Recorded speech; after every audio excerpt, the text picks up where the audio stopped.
Oh God. Oh God.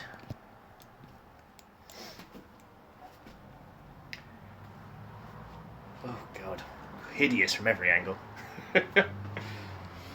Alright, sorry, you're going to get a bit of an up nose. Let's try this. Let's try this, shall we? No, that's terrible. Let's try this way. That light's definitely in your eyes. I can't put you there because I put you on the bloody oven. How about there? That's not too terrible. Alright, let's be honest, it's fucking awful, but I can turn a little bit more light on. Do you know it? Do you know it? It's Brett. God,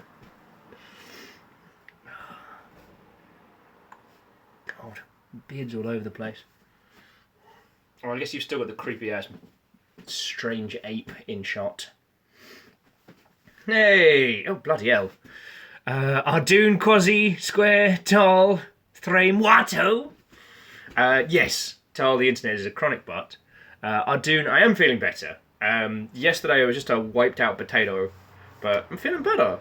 I mean, I'm decaffeinated right now, so I was going to make a coffee and hang out with you lot. Yeah, I said I would. Plus, we can hang out with the Nuggets a little bit. You're going to have to forgive the state of the place, as I'm still cleaning and moving around.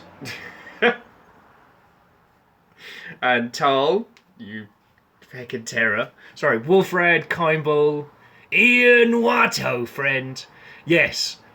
So as Tal very much pointed out by doing the thing, I don't get alerts when we're hanging out on Will's phone, which means I won't hear or see it if you do something interesting. So, and I haven't had coffee yet. Quasi, no. Sorry, I don't need to sound ungrateful. Tarlicus, Quasimoto, thank you both. But I missed you lot, alright? How many months is that? Is that 30 months for Numbers? Feckin' yo! Numbers, how you doing this morning? And Clank, actually I probably should have said a proper hi to Quasi. Nom nom Watto! Numbers, thank you mate for 30 months. Yeah, Numbers, I saw. How's your cat doing, friend? I hope they're doing okay. Utopia Heart, Watto, good morning. So yeah, TLDR, the internet here is still being a jerk. We don't usually have problems with the interwebs on a whole. Turns out it's physically the line coming into the building that's being a jerk, so it's getting fixed on Tuesday, so we might have another one of these the next couple of days. But I bloody missed you lot. The thing hanging from the ceiling. Alright, let me try and show you this without blinding everybody. It's come from this angle. Now this was in here when I moved in. It is a clown sloth. A clown sloth attached to the bloody ceiling. It is a haunting reminder of the folly of man. I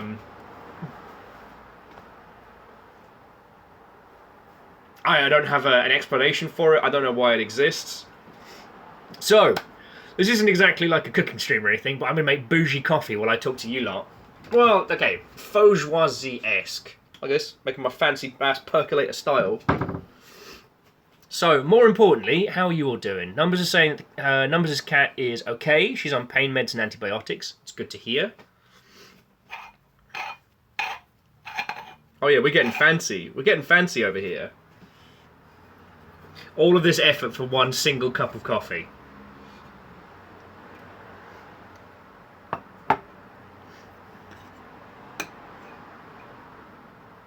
Okay. See, I saw what you were posting about last night, Numbers. Numbers' cat was suddenly limping last night and having a bad time. Oh yeah, and Wolfrad, this is glorious coffee. Sorry for the tonal whiplash of genuinely caring about Numbers' cat to, let's make a coffee! Also, this one's red, which means it goes faster. It's the amount of effort this is required for one cuppa is ridiculous, but it's totally worth it. Sorry if I seem a little, like, scatterbrained and excitable. Yes, me bot, I know I'm live. I'm the one that said I'm live. The Catros has been poking around Genshin Impact for the past few days. How are you finding it? Numbers and a couple other people were posting pictures of their inside teapot housing, which looks cute as shit, let's be honest. Oh, and that's good to hear. Numbers was just saying that the emergency vet was much cheaper than thought. Ardune's been on new Pokemon Snap. It's good if you come at it the right way. I mean, if anyone's expecting like hardcore FPS action from Pokemon Snap, then they're going to be disappointed. And is also getting started with Final Fantasy IX. Oh yeah, the Golden Week sales on... I know it's definitely on Steam, but it's probably on a few other places. Let me just give this a quick rinse.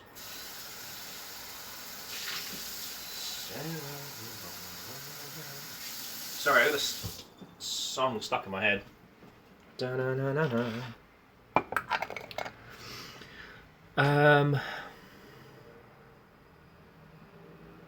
Oh yes, Kisa. Actually, credit to Tull was the first person to make me aware of Turnip Boy commits tax fraud. And the more I see of that game, the more I need it in my feckin' life. Also, I've started updating the Great Hall. Oh yeah, this is where we keep our ground coffee. The life powder jar. I've started updating the Great Hall of like all the games that are important and iconic to us. And there are a few obvious ones that I missed, like XCOM. Oh god. Monster Hunter Monster Hunter World does feel like almost like a bit of a cop-out, but it is something that we play a lot. Subnautica as well. Oh god, you know it's only like 2 weeks until the full version launch of Subnautica, right? Like, I'm gonna have to go back under the ice. Well, back under the depths. Only this time it's icy and the penguins are trying to kill me.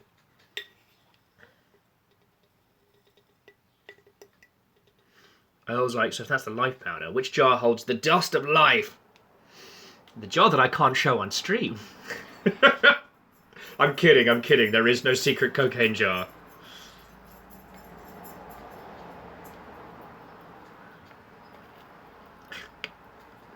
Feeling ill? What's that? Got ghost in your blood. Do cocaine about it.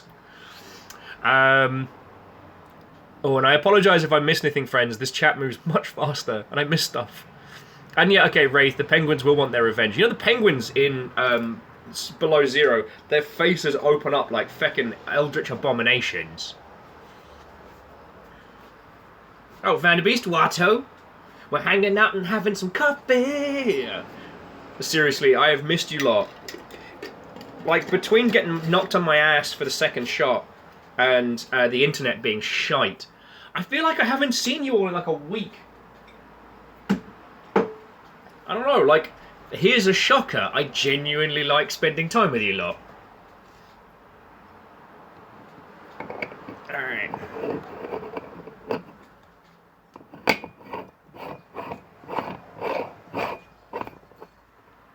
Alright. Percolator prepared. Pop that on the hob. Takes an inordinately long time to heat up. C'est la vie, bon voyage. So how are you all doing? Yeah. I was talking about this on Discord. Is like, I know I shouldn't whinge about like after effects of the shot. I'm super lucky to be like outside of like essential people and people with like genuine health concerns, like comparable to the rest of the world. I've been right up there, which is super lucky. But fuck me, it kicked the poo out of me. Forgive my swears, but like, I spent Thursday in just like a flu tripped out shaky haze. I know I watched anime. I couldn't tell you what it was. It was just, I just wasn't there. And yesterday was pretty trash until like the afternoon, and then I was just a rundown potato. And feeling great now. And yeah, as everyone knows, like, you know, feeling like trash after you get it means it's working and all that good stuff. It's just, oh boy.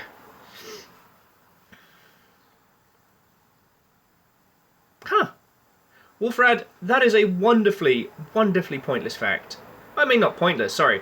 Wolfrad is pointing out that the Mandarin word for penguin consists of two characters, which individually mean business and goose. Business goose! That is my new favourite thing. Al Naswato, friend. Penguins are business geese. It's business time.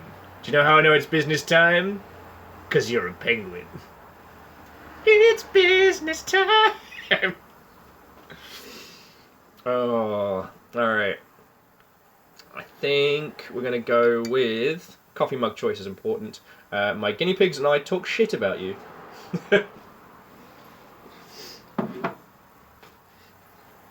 Oh, ice honk indeed. And Catros, I did get a wedge of sleep over the last couple of days.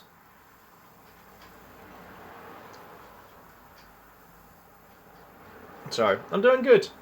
Let's see. Oh, that's cooking up. The kiddos are doing good. That's that river. Oi. Sorry, River being a terror. She's out on... Yo! Clank, you feckin'... Don't do interesting stuff while I'm on mobile, because if I miss it, I will feel stupidly guilty. But, Clank, thank you for gifting a sub. This went out to the crowd as a whole to soft-served boy.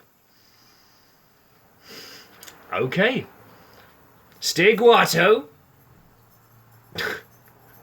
Clank, why? What did we just cover?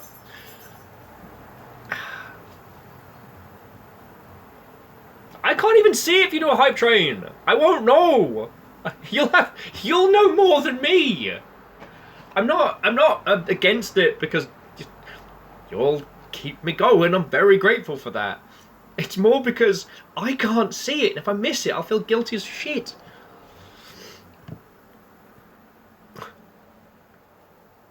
I was like, when don't we know more than you? Fair. And I go. We're only up to 8 guinea pigs. We have 6 of our own and 2 foster boys.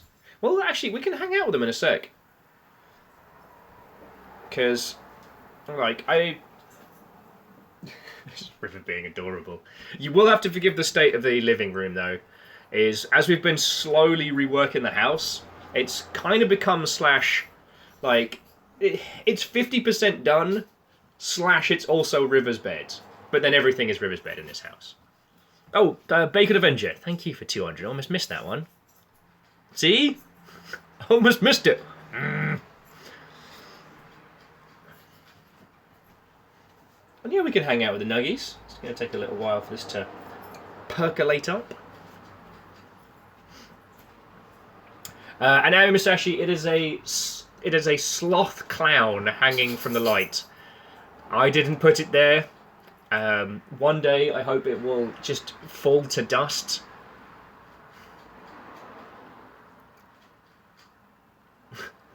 Alan was like, well, look, people usually stop when they hit 14 guinea pigs. Maybe you should too. Psh, we're going to be the Seattle 30, take 2. Just free roaming nuggets as far as the carpet can... Everything the carpet touches shall be there to me. Merkovic, Watto, neighbour. How are you doing, dude? Our internet's being shite. And this week, the second shot kicked my ass. So, I just thought I'd have some coffee and hang out with everybody. I mean, we could hang out on the patio, on the balcony, but it's quite loud out there. And I realised that Yaskir and some of the Nervia nuggets aren't very easy for me to catch. Otherwise, I'd put them in their little grass enclosure. Fiona's been growing them like an outdoor box, which is full of wheatgrass that they can just like trundle around in. And it's nothing but food. And I'd feel a little bit guilty if I just put my little big man in there.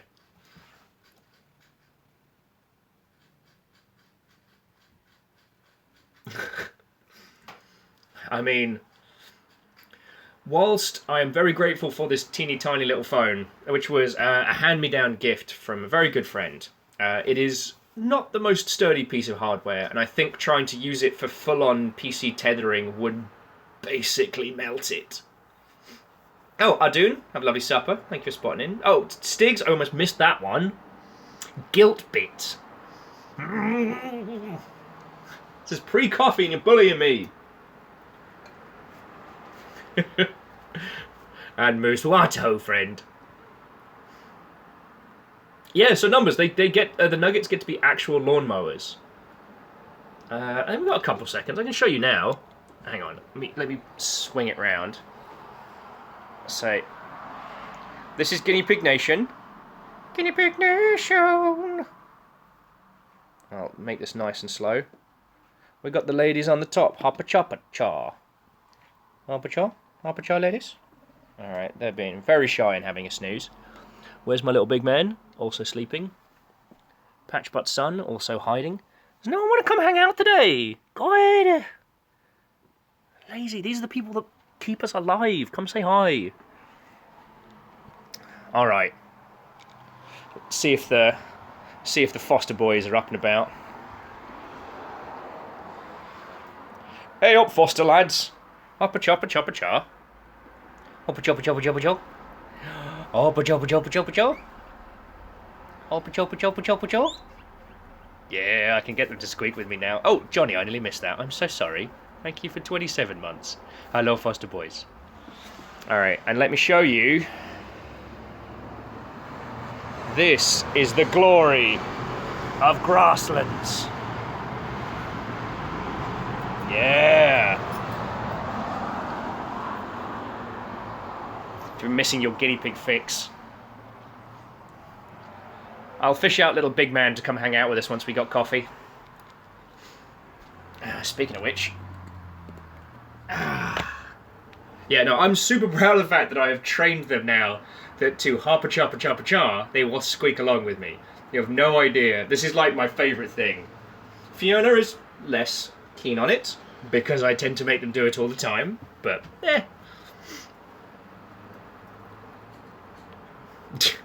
Vanderbeest. Oh, actually, I can see a hype train. Huh.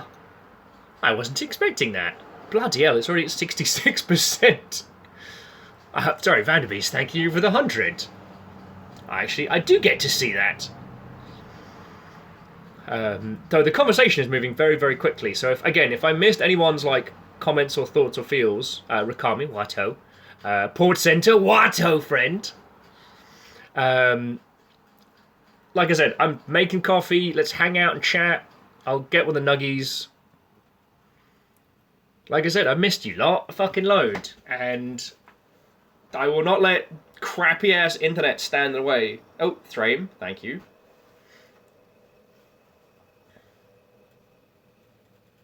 Oh, we're cool. Oh, sorry, that's super fucking kind of you. Thank you. Sorry's making a small kit for a tabletop thing. I mean, obviously, because of lockdown, I haven't had the chance to show any of the little the one-shot binder to Baron and stuff. But I'm looking forward to. Wolfrad, thank you. Stammering, yo! Where's everyone focused on the sloth clown? Look, I know. Okay, I get it. Sloth clown on ceiling is creepy as. I'm not a fan, but I didn't put it there. That's a Fionaism. Okay. But yeah, no, Stammering Gamer, that was 500 bits, you fucking legend.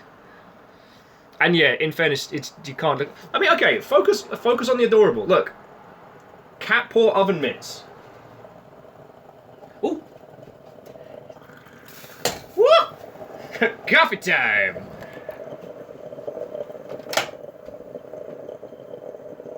It's business time. God darn it! After the penguin thing, I got business time stuck in my head.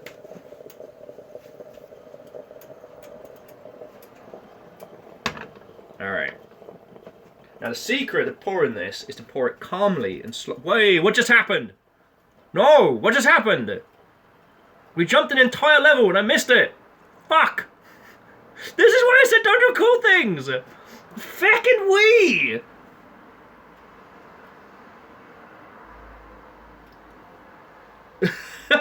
I looked away for 2 seconds.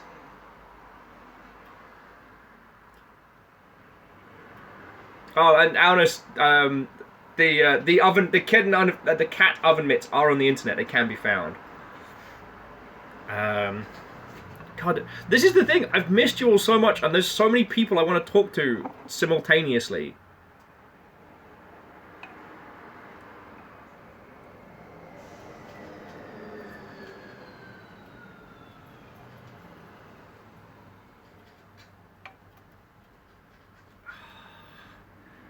By the old gods and the new, the smell's transcendent.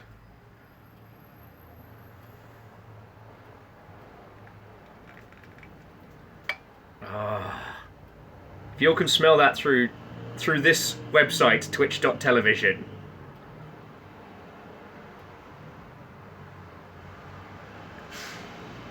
Truly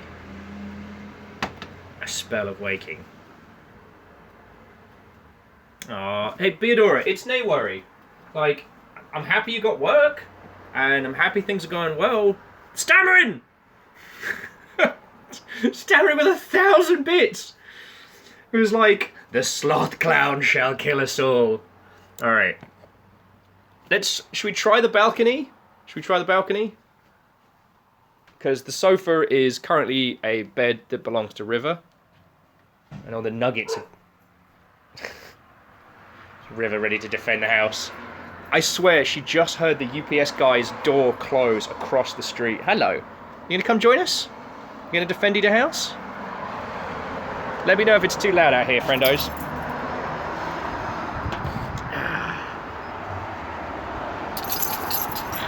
You little terrors. Feckin' yo. Bacon, what the heck?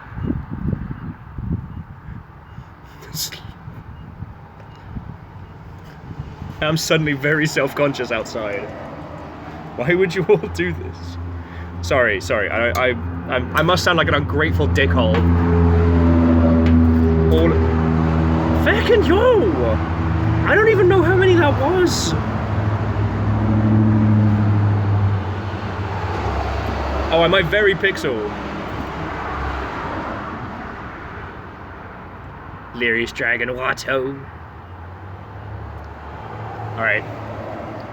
Maybe we should go back inside.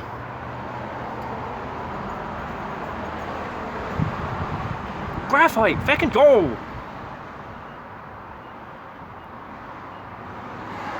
Jackie Fox as well? Feckin'... Alright.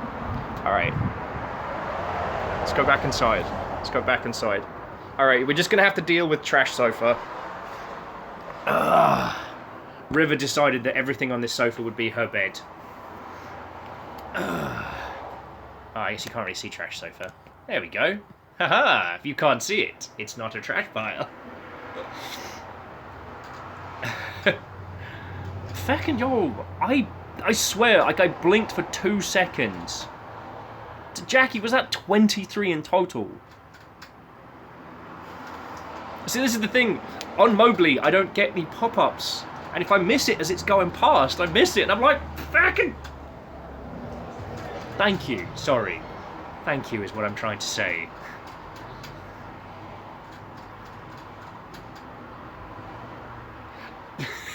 Numbers is like, bold of you to assume that anything in this house isn't River's bed. That's a good point. Chair, riverbed. Sofa, riverbed. Our beds, riverbed.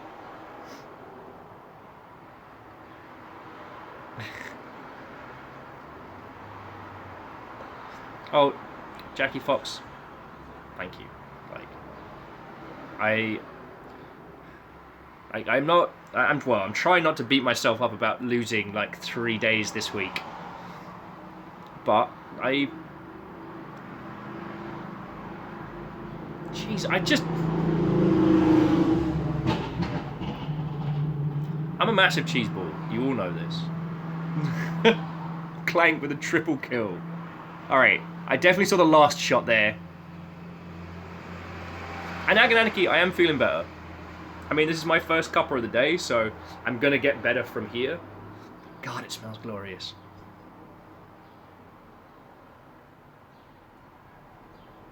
I don't know,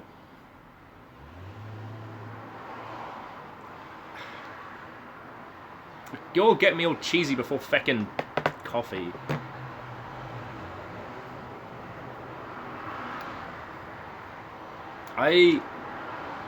before we natter on to whatever conversation topics become our go-to, I am not ignorant to how much of a huge influence you lot have in my little life. This cup was a gift for Fiona. It wasn't expensive. The coffee, God, I believe was I don't remember where the coffee beans came from. That's bad.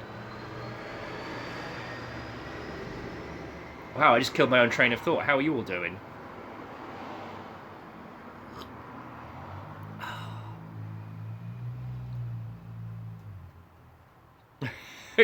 Kimball, you make a good point. If it was somebody else, I would tell them, yes, take more breaks. Look, friendos, right now, everything that you lot throw in is paying our rent. Like, it's paying our rent, it's paying our bills. It is keeping these little bundles of joy alive. The fact that I can even put coffee in a cup is because you lot have been keeping us going. So yeah, I get really fucking cheesy about this stuff. Fiona has to put up with this kind of constantly.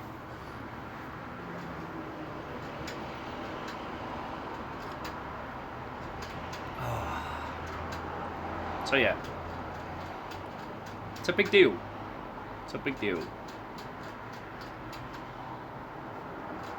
Though I will say, most of the bougie stuff you see around here is all things we get off of Buy Nothing, which is like a Seattle free cycle. So like, we've got a new little thing under the telly, like a little telly unit. That was free. The big Keurig for making coffees.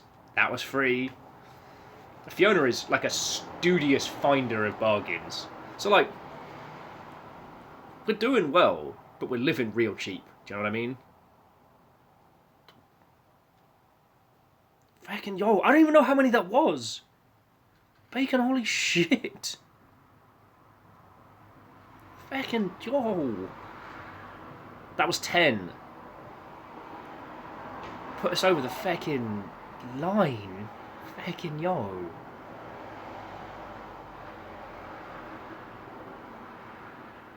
Cheers to you all. Thank you, y'all. Despite telling you all, no, don't do this, you went and did this to the tune of 108%. Thank you. Alright. If the little ones are more awake, they'd be singing you the song of their people, which would also be thank yous. So, cheers to you all. And yeah, I know I shouldn't kick my own ass about not seeing you all for a couple of days, but I'm much better at looking after others than I am at looking after myself.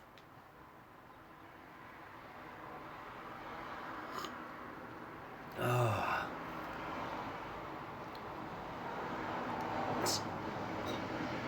Anna says, I thought it was the tune of week. Hoppa choppa choppa choppa chop. Hoppa choppa choppa choppa choppa chop. Oh, they're not doing it now, of course. Oh. I will say, as a small aside, one of the most adorable things has been watching Pui Pui Molcar in here. And the foster boys will actually get on top of their houses so they can watch it better, and will squeak along with the guinea pigs on telly. It is the most adorable nonsense.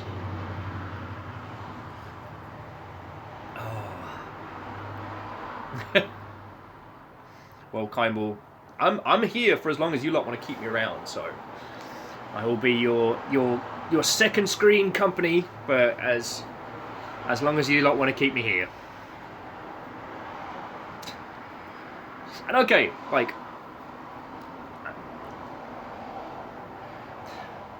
I do genuinely miss chatting with you lot. Like, if I haven't gotten the chance to talk to you lot for a few days, like, I'm always curious, like, what's going on.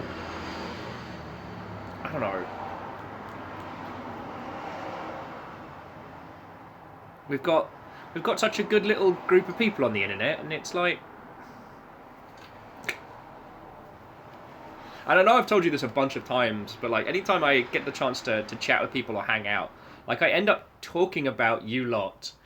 Like, kind of like we all Well, I mean, we do hang out in the regular. You know what I mean. I need more coffee. Oh.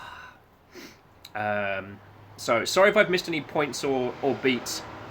If you had anything you were sending my way, or saying my way, please feel free to repeat it. Lost Flowers, yes, Fiona also streams, and should be getting her stuff sorted the next, like, week or so. Jeanette Watto, and Beadora. I was halfway through saying it when I got coffees and all this happened, but it's lovely to see you. Like, I'm real glad that you got work stuff, and I hope it's going well, and, like, I understand. You know, I try and stream at a time that we can all hang out, considering how spread out the Longship is globally. But it doesn't always work. What was that? Oh, the giant finger of question. Oh, so Stig's saying they got the one and done shot. I mean, whenever it comes to anything involving the human body, it's almost like all our bodies react differently. Fiona had the same 2 jabs I had and was a little bit sleepy after and was like, fine. I had it, first one, sleepy. Second one, I'm fine. And about, yeah, the following morning was just like, oh god, it was like the acid trip from Beavis and Butthead Do America. Like off-key Chili Peppers is playing in the background for some reason. Oh, no! Beater's on a 3-hour commute. No! Oh, I've been there and it hurt. FIFA 6, no. They already did a feckin' level 5 hype train. We're just meant to be hanging out and having some coffee, people.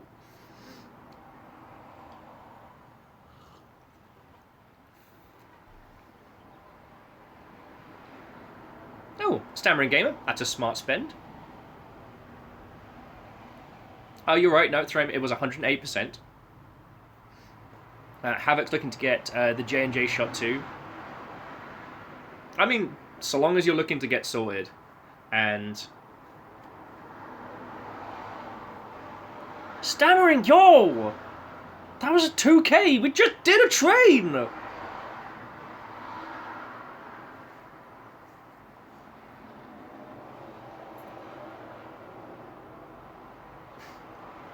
Thank you. Sorry. I don't want to sound ungrateful. Thank you. Oh.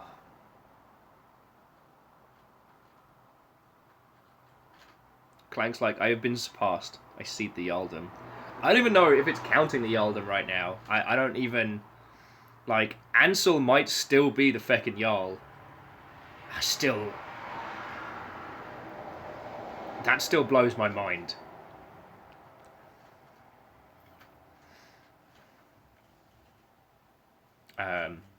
Yeah, Arc the Conclave. Yeah, the Johnson Johnson's the single shot, and a couple of peeps have had that and been fine, and some have been wrecked by it. So the human body, you never know how it's gonna go. But it's also like we've got to remember that for those of us that have the options to get it, we're gonna have a lot of friendos who are gonna have to wait a long time to get theirs. So, like, be kind, be respectful.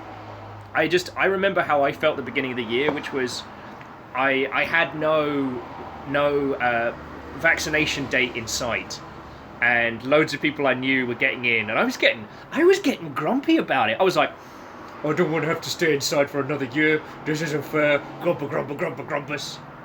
And I know a lot of people are going to be going through that. So, no, sorry, I sound like a feckin' patronising bumhole there. Sorry. I know you lot are going to look after others, and I know you're not a bunch of jerks. I don't know who I was even saying that for.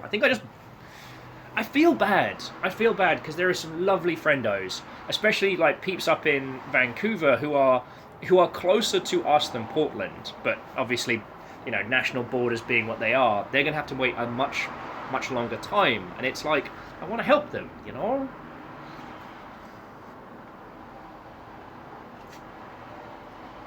Oh.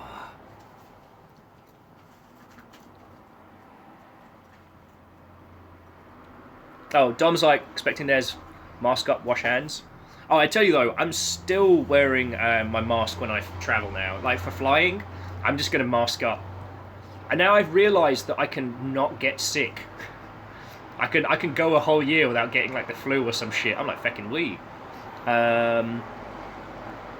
Oh, Beadora, that's adorable.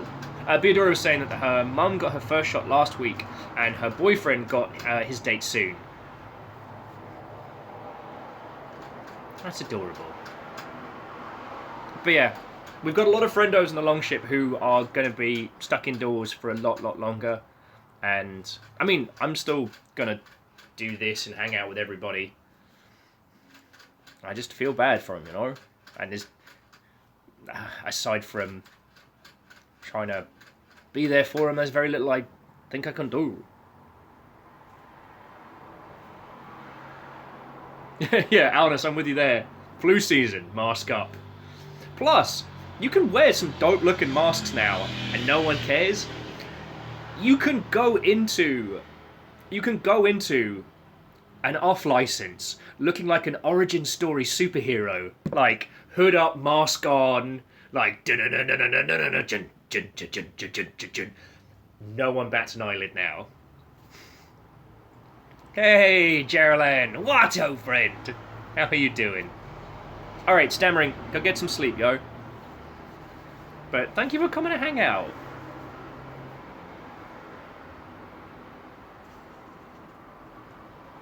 Hey, big girl, it's too cold out there? Do you want to come sit with us? You want to come here? Come here? River, come here. Yes! Now comes the star of the show. Come on, you. Come on, yes. Alright, there we go. There we go. The true star has arrived. Yes. Oh, see, River has been going through a myriad of emotions. Because we've been doing the rearrange and turning like the back room into the little room into the streaming area and the back room into the bedroom, we had to put everything in boxes and stack it. Oh, excuse me, and stack it up. And it meant we kind of did this whole shell game with the apartment. But from River's perspective, all she saw was us. Yes, I'm talking about you. I'm talking about you, not to you. Yes. From River's perspective, all she saw was that we were basically boxing everything up like we were about to move. She doesn't like moving.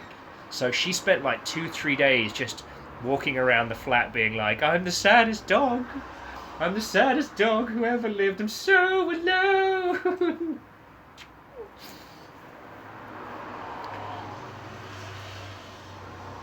Let's get that out of the way.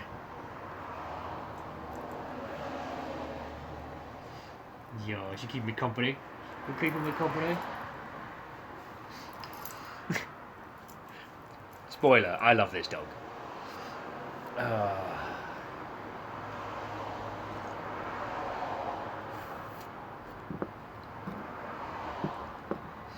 But yeah, the one thing that I have not done, which I kept saying I was gonna, was start working on my post-lockdown attire.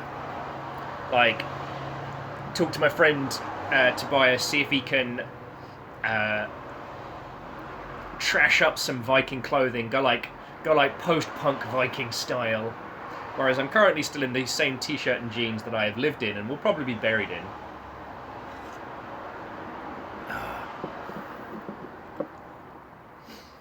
Lost Flowers asking, is River a good guinea pig mother? Well, we've got a bunch of boys. What are you doing? One of the foster boys has just fashioned a crown of hay. God bless him. We reckon that River thinks they're tiny puppies because she tries to play with them like she plays with dogs. Which would explain like why she gets jelly sometimes. And anytime she hears the little squeak squeak squeak, she wants to come on over and hang out. Oh, post-lockdown attire, printed pajamas that look like a suit. I like your thinking, Beadora. Maximum comfort. Ray's like, wait, the Nuggets aren't tiny puppies? I mean, they're adorable as heck. I'll go for that. But no, we think that that's her feels on it. When we first got the foster boys, she actually slept next to the cage, kind of like being protective. And Clank's like, I don't know, I think my dog would think they're squirrels and try to eat them. That was the worry for a little while. And Ami Masashi, River does interact with other dogs. She's a curious one. She loves hanging out with other dogs, but absolutely loves being an only child. River used to live with a little dog called Viner, and when he moved out and I moved in, let me tell you, she was happy as Larry.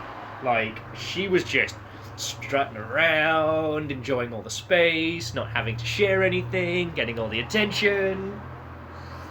Yois. Yeah, this one loves being an only child.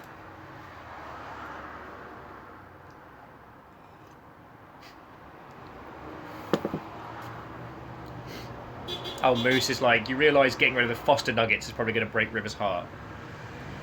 She'll understand.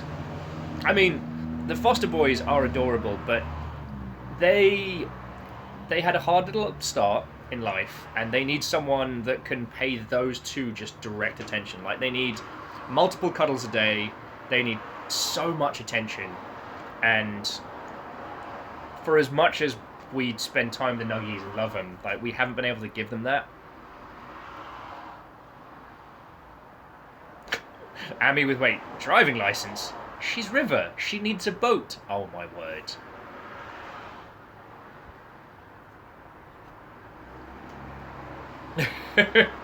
Okay, and Catastros, don't worry, I'm not actually going to get buried in jeans and t-shirt.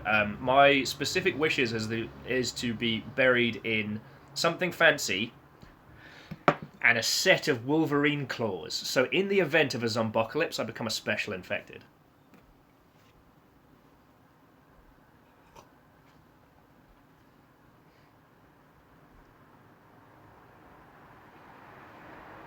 Certified sea dog. I don't know about that. She still hasn't gotten over the betrayal of the ocean. Because Fiona takes River to a dog park near here that's backed onto a lake. So there's a special area for the dogs to go jump in the lake, swim around. It's feckin' lovely. However, when we took Fiona, when me and River took Fiona on a hike. Sorry, when we took River on a hike. We hiked down towards the ocean, and it was a hot day. It was a hell of a couple of hills, and River saw the sea and ran over to it and went blah blah blah, and then immediately just went blah blah blah. The look of betrayal on her face, like, how could you do this to me? I will not forget anytime soon. So we've recently renamed the ocean the Big Wet That Tastes Bad.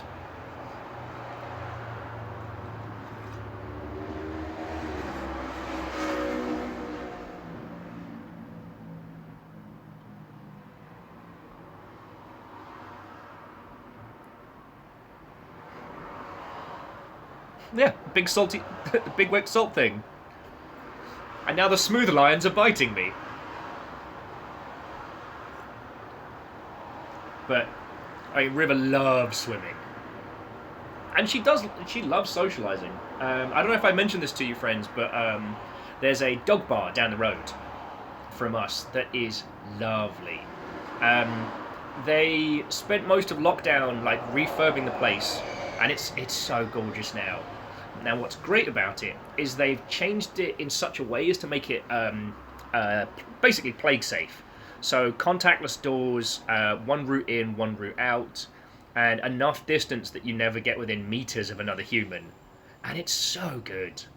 So we've been able to go down there. River can have a run around with the other dogs. Although currently her obsession is the rats in the walls. So once her scent hound kicks in, she spends the entire time following the scent where the rats kind of scurry behind the bleachers.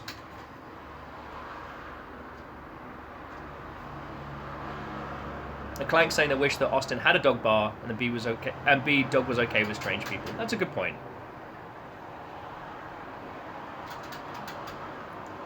Yeah. Oh, actually, Clank. Yeah, we took you to the dog bar. So Voth refurbed, and it's now lovely. It's still only beer and cider, though I did have wheat wine there, which was a strange and very drunken experience. But it's so nice now.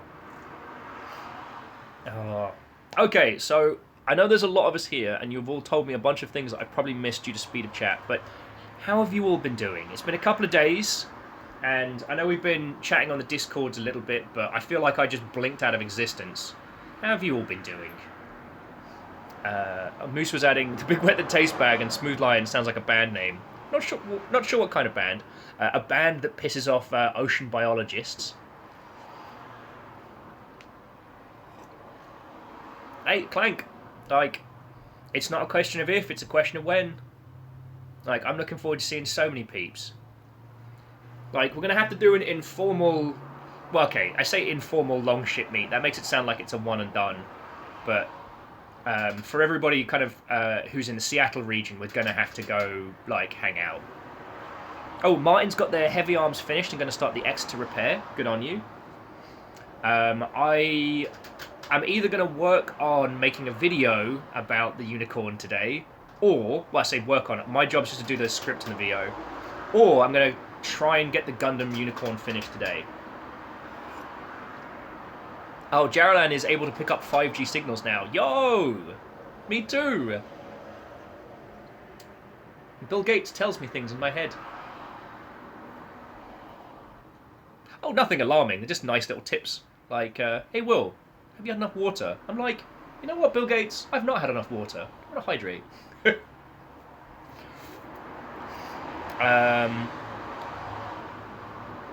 Oh, Moose's tax return came in today. Lovely. Agananiki's doing well. Got first jab last Sunday. I'm making progress with both the Sassy Reptile game and the writing. Yeah!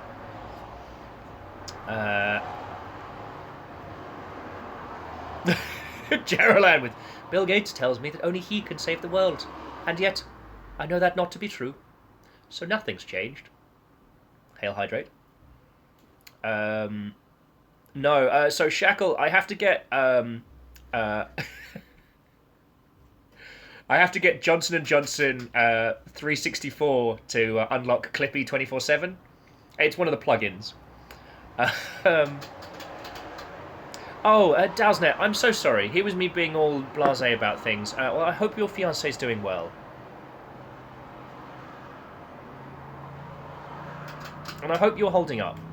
A good friend of mine had to do in-house quarantine, and yeah. Dalzet, if you need peeps to chat to, if the cabin fever starts kicking in, got the Discord, we've got peoples. You know, there's usually somebody playing video games or hanging out, so like you're not on your own. Bacon says informal longship, so we take over a freeway and park for a day to wear the furs. I don't know. We've got to do something in Ballard. Like, I've never done the Viking Museum in Ballard. So I say we do like an informal longship day out. Theodora says informal longship is clearly just dicks in the park. I couldn't possibly comment.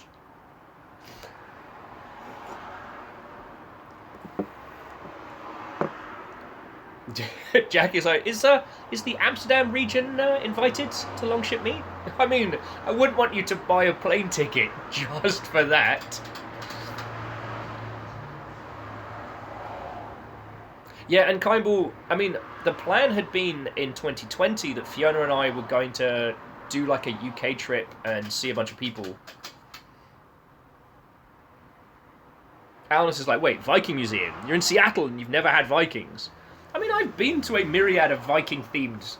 I can't believe how much you're taking over, River. I love you. Alright, I'm going to push this back a little bit, and I'm going to sit down here with you lot. Oh! Because I'm leaning over the dog and it's killing my arm. It's alright, big girl. It's alright. I mean, I've had Valhalla sandwiches. I've had Skalmead. Sorry, for those of you international, so Ballard's kind of like the I don't want to say Scandinavian region, but it's like the pseudo-Nordic part of Seattle. Ooh. How many months is that? Plunge. Thank you for 23 months. That's feckin' kind of you. Today's already been bombastic. You feckin' legends. Shackle!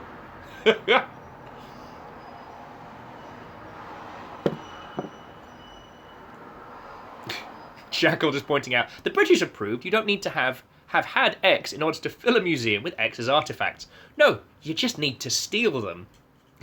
What is the British Empire's? It's okay, we're taking these for safekeeping. Several years later, can we have them back? No. We're the baddies. Jackie's like, now I have even more reason to check out Seattle. I mean, it's that old thing of, obviously the romanticized ideal of, air quotes, the Vikings is very, very popular out here. And there's a thing in the US where one's cultural identity is a much larger part of one's personal identity. So people lean into it hard, and I'm okay with that.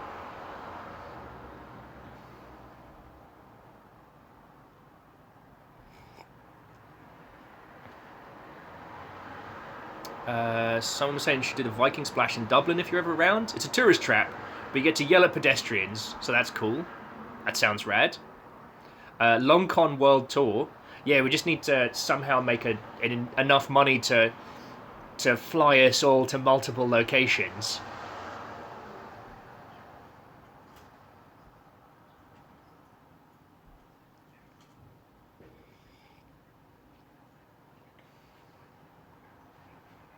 And Martin, you're right. It is strange the manner in which a lot of people in the US talk about their European heritage is very curious.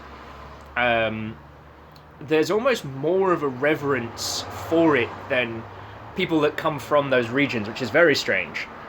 I'm not against it. It's just a curious quirk. But it leads almost to a certain amount of hyper-focus on one's cultural identity, and a lot of interesting things come from that. Like different kinds of foods, food bars, museums, attractions, concepts. Eagle lives, what a friend! Going to my first novelty British pub was surreal. I don't mean an Irish pub, of which there must be at least one in every city planet-wide. That's just a rule. But no, like a pseudo-British pub was one of the strangest experiences. Dalzet says that think Sweden's pretty bland, but they've been there all their life. Well, I mean, it's the old thing of, we all miss the cool things of the areas we live in. God. The other thing that has happened a lot is people ask me like, oh, well, have you been to this thing in the UK and this thing in the UK? And I'm like, shit, no, I haven't. And when you consider that you can Tetris the UK inside most states in America, it kind of makes me feel like a bit of a shit human. Like, I've been to Edinburgh, Edinburgh, Brighton, been to a few castles as a kid and stuff, but there's so much in the UK I haven't seen. And yeah, no, Eagle lives. I entirely know that River is the star of the show. And you've got the guinea pigs set up behind. I understand that. I'm basically just mooching off of River's success so I can talk to all of you lot. And Martin, you're right. Being a tourist in your own country is weird. And it's something I wish I'd kind of... I'd gotten over when I was in the UK. Like, you better believe when I go back to the UK, I'm going to be a feckin' cheeseball tourist.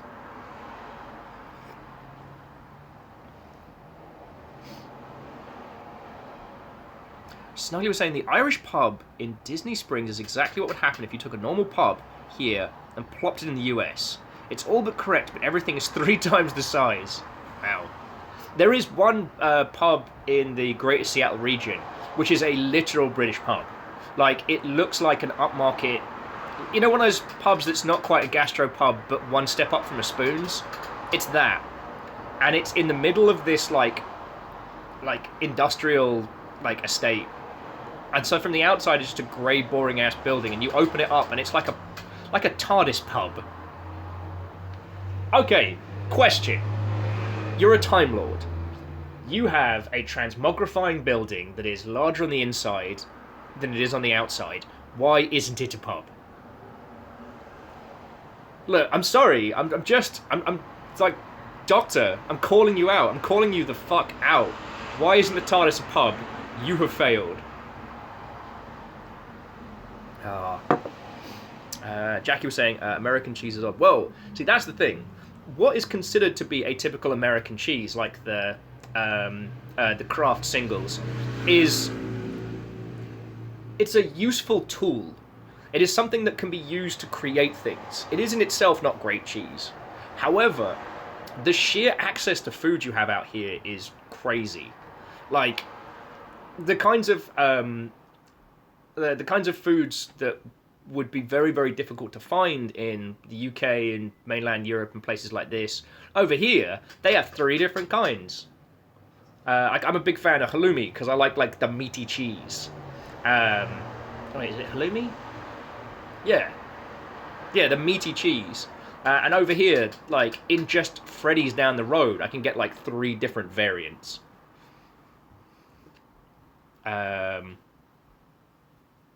Yeah, Ray's like, why is it police box on the outside? What's up with that, Doctor?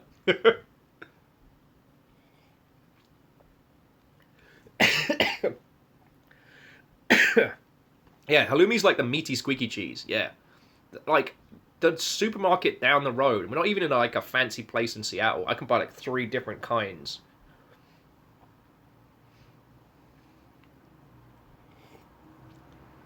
Oh, but I will say is like, the use of Kraft singles in the creation of a grilled cheese sandwich has changed my views.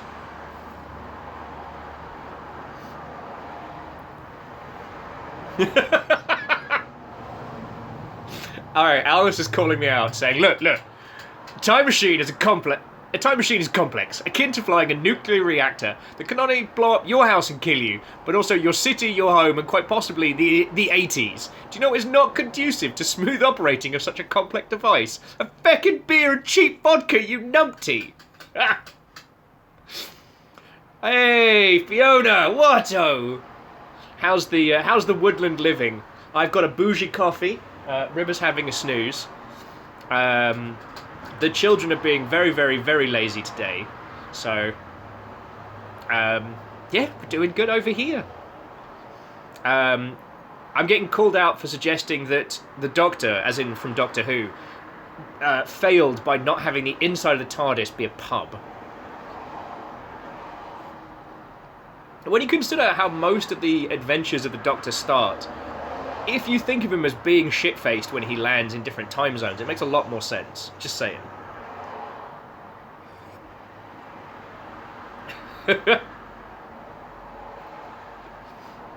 Stig's like, well, that's why you stick to the Jameson, innit? Yeah, God, I mean, he's a Time Lord, not a Trash Lord. Cheap vodka, indeed. Okay, Beador is saying they got a local cheese that's supposedly unique, can only be made in a local site due to spores? Not possible to be made elsewhere, only in smaller batches. Interesting. Well, anything involving like fungi and stuff like that gets real interesting. Ray's like, I disagree. Cheap vodka is conductive to everything. It certainly makes it happen.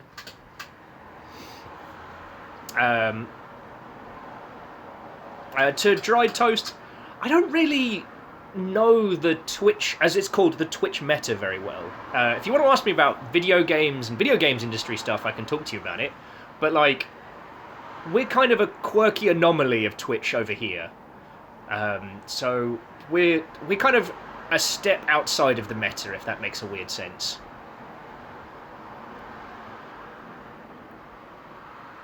Albedora says spores is probably not the right word, but whatever, culture that makes cheese. Interesting. I mean, the only food fact that I can add to that conversation is that you can't have haggis in Washington State because parts of its construction are illegal. So I'm not saying that I'm looking for like an underground haggis source, but breaking the law, breaking the law, breaking the law, breaking the law.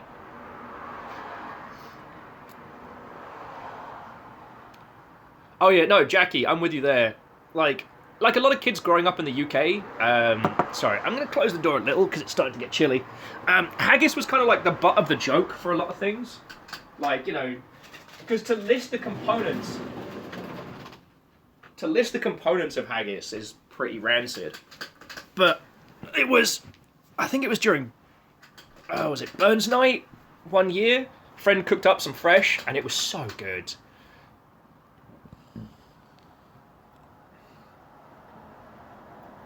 Oh wait, Tald, yeah. Okay, what the doctor could do by just acquiring alcohol throughout time. Yes, I got this 300-year-old bottle of wine yesterday. I just had a thought. You could basically, I guess those of you that live in very snowy regions have probably done this, where you get a bottle of alcohol and you put it out in the snow overnight, so that the next day it's like super chilled, like perfect. You could do that with time. So you could get a bottle of wine and tie it to the outside of the TARDIS, and as it rips through time, it would be time aged. God, I'm so smart. I'm so smart, River. Yes. I mean, all British people are technically capable of being a Time Lord. Ugh. It's actually an interesting fact that Doctor Who as a show will go on forever, and at some point, every person in Britain will be a Time Lord at some point. Martin says, "What happens if you go back in time?" Yeah, you basically just get some like raisins in a bottle. It's a bit bad. Jackie says they think there's a bubble around the TARDIS. Then you tie the bottle to string. These are all solvable problems, people. We can get really expensive wine on the cheap. Albus is like, so this wine is, yeah, it's grape juice now. Shouldn't have gone in reverse. Wraith was saying, wasn't that a puzzle in Day of the Tentacle? Putting a bottle of wine in the time capsule to turn it into vinegar. That does sound like them. God. I still remember asking my stepdad to explain to me all the stories about George Washington so I could solve that bloody puzzle with his bloody teeth.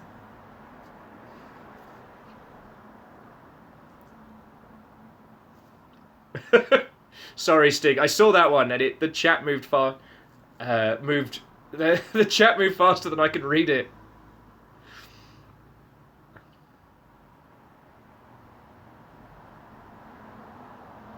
Oh, Jarlan's saying the last time that something or rather someone was outside the TARDIS when it travelled, they became a universal fact and unable to die.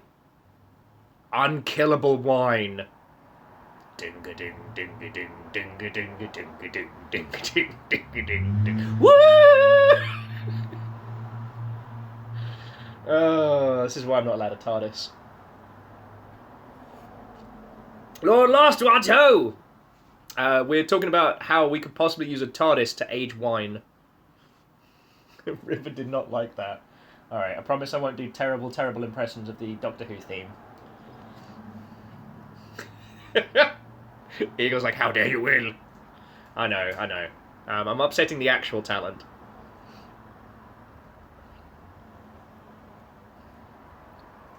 Oh, Jackie, yes, I did hear that Epic have absorbed ArtStation. I wonder if that has anything to do with the NFT snafu that they had a few weeks back. Because, oh boy. And now, I'm going to say some things, and I want to say this with love and respect to a lot of my artist friends and professional artist friends. But, especially when it comes to artists working in the video game field, you're all lovely. You're lovely humans, and you're usually very quiet. Very quiet, very pastel, with Twitter feeds with lots of things about being very, very sad and introverted and drinking tea. So when ArtStation announced that they were going to be moving to an NFT model, or is it NFT, NTF? NFT. Oh yeah, NFT. No fucking thank you. Wait, was it ArtStation or was it... Oh, God.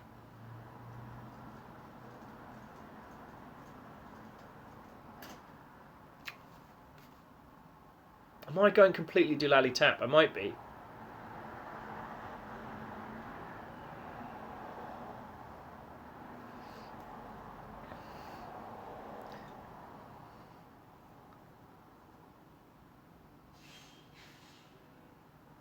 Ikoa says, "What is NFT?" So it's a, if you'll forgive the language, it's a wanky buzzword, meaning essentially an image which is tracked via long strings of crypto tech, allowing essentially, all right, TLDR allows an image to be unique in a digital space, and it means that you can. Okay, the magical ideal is lovely. It means that a single image file can be unique. So essentially, it can't be copied. It can't be. Well, it's not even can't be copied. If it's copied, it's changed. Essentially, allows it to be a unique item in video gaming terms. The reason why everybody hates it is that the sheer amount of power required for each one is vomit-inducing. Like we are talking, like throwing all your plastic in the fire levels of pollution and power generation, and so everybody hates it. And a few very, very already rich people are using it to get richer, and it's very, very much obnoxious. Now, I'm trying to remember if it was ArtStation or if it was another site that announced that they were going to be doing NFTs. And it's... God, my brain is jello. Yeah, you'd think the 5G upgrade in my brain would let me remember this. Yes, I know.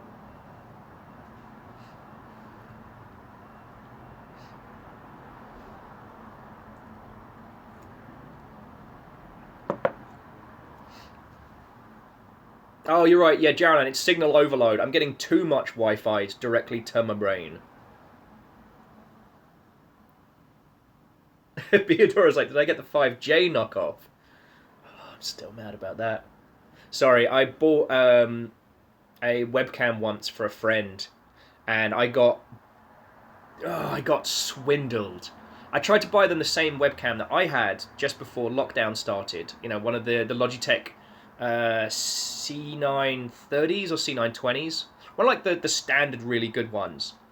And what I got was a Logi C930, a nearly defunct knockoff POS.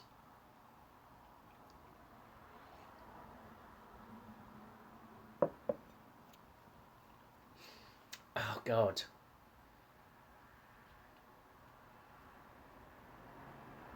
I'm pretty sure it was ArtStation that announced that they were going to be doing it, that they were going to be using NFTs. Anyway, if it wasn't ArtStation, it was one of the other ones that people use very much for their portfolios.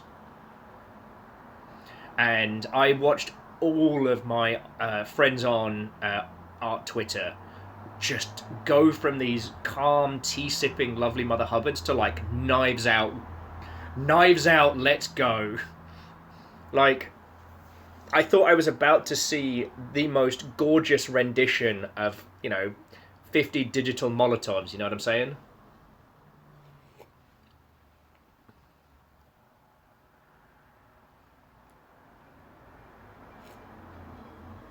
Oh.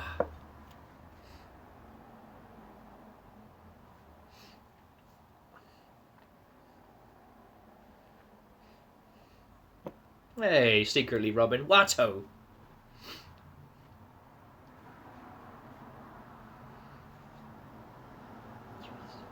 We're having the best times.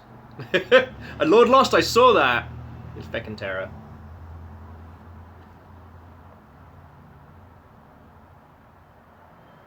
Ah yes, and Tal makes an excellent point that an NFT is the single image use and not the rights to the image itself. So you're kind of purchasing the equivalent of a painting, but you don't own what is drawn. So like you could buy an NFT of Sonic the Hedgehog, but you don't own that image. The JPEG is yours, or the art file is yours, but you don't own what's on it. You couldn't use it for commercial or personal purposes.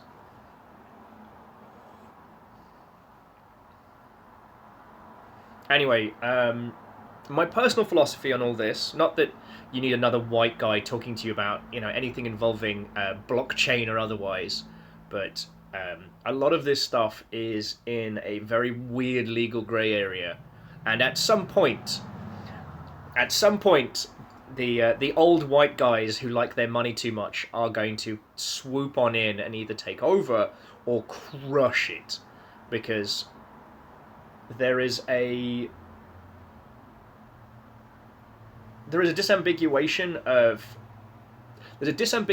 currency that's happening outside of the standard, and the old rich white guys of the world will only let that continue for so long because they like money more than they like anything else.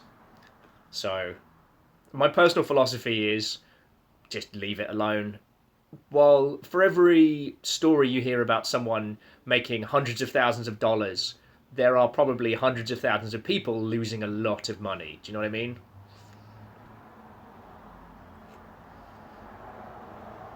Yeah, Beodora. Hey, the Emperor's naked.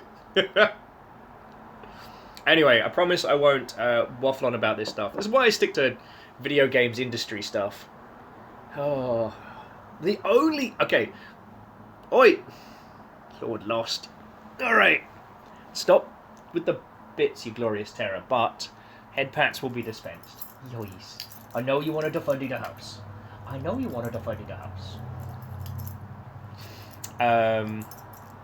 I did see one game that actually did some interesting stuff with like blockchain tech, and it never went anywhere, and it was the best idea as well.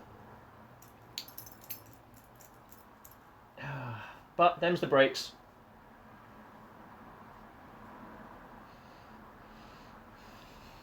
Oh, sorry, I should probably explain. I should extrapolate on that thought a little bit better. And Lord Lost, thank you for the 500 bits.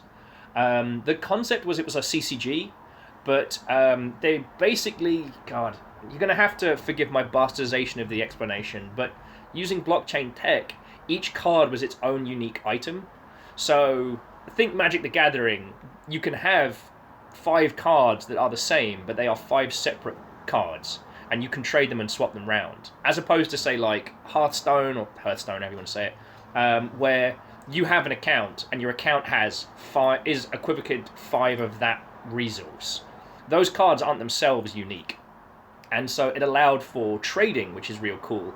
But it also allowed for borrowing, which I thought was great.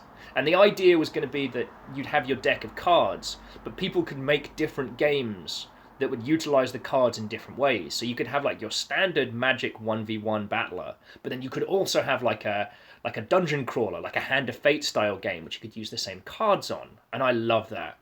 Like, I always love the idea of subverting CCGs and using them for other things. But I think it was one of those concepts that was reliant on getting developers to make multiple games for it. And I don't know if it ever died, but it never really took off.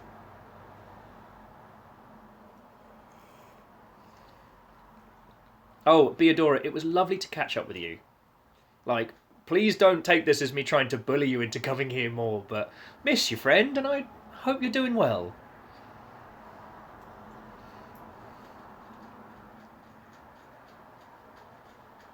No chew your posies. River's got allergies at the moment, so... Oh, did you give me some licks? Oh, big girl. She just gave my arm a little lick. Yeah, she's got allergies at the moment, so her paws are really itchy. So if left unattended, she'll chew on them until they're raw. Yosh. Have a little sleep while I talk to everybody.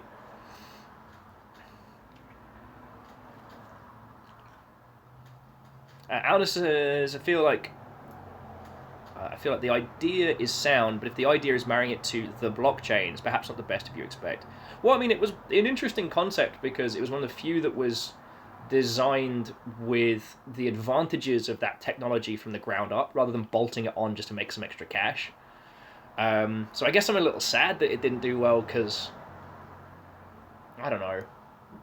There were a bunch of companies that tried to do things. There was one company that was offering to do item management for games, but on a blockchain. So you'd basically utilize their service for your game, and they would handle your inventory management and account management. Again, allowing for unique items. But, you know, there was nothing they were offering that the Steam inventory didn't do.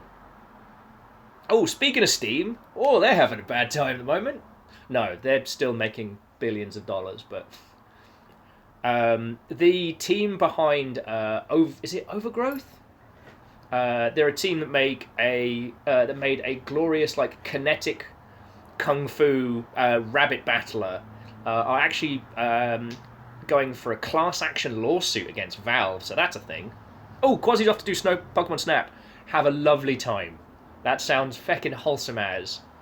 You are legally obliged to share with me any pictures you take of a Tepig, or I'll settle for a school bunny. Sorry, them's the rules. Quasi, I'm sorry I don't make the rules. You are now legally obliged to do that. Yeah, so there's a class action suit against Valve at the moment by some local devs. And the thing is, they're not stupid. So I'm going to be really, really interested to see how that goes. And Wraith, you are correct. Like, it's a mild inconvenience for Steam. It could be a headache down the line. But, like, you know, the European Trade Commission gave them a slap on the wrist and they went, meh.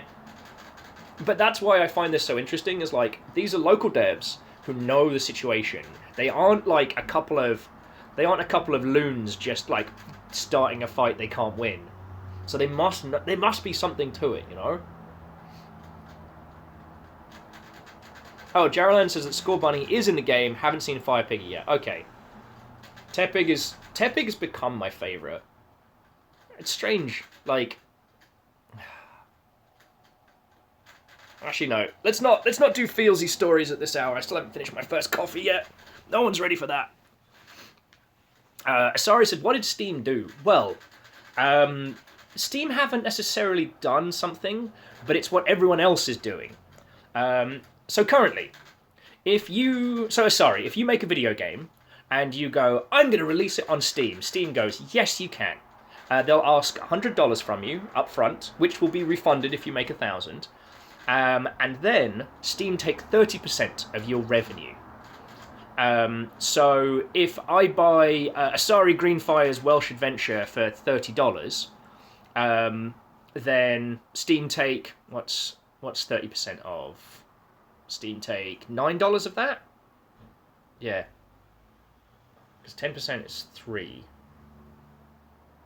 Yeah, so Steam would take 30%, $9. And that's just across the board. That is for everybody like operating on Steam. And that's been the case for a long time.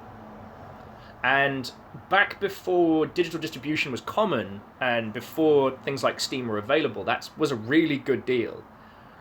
See, back in the day, if you sold through a publisher, you know, your cut was closer to 20 or 30.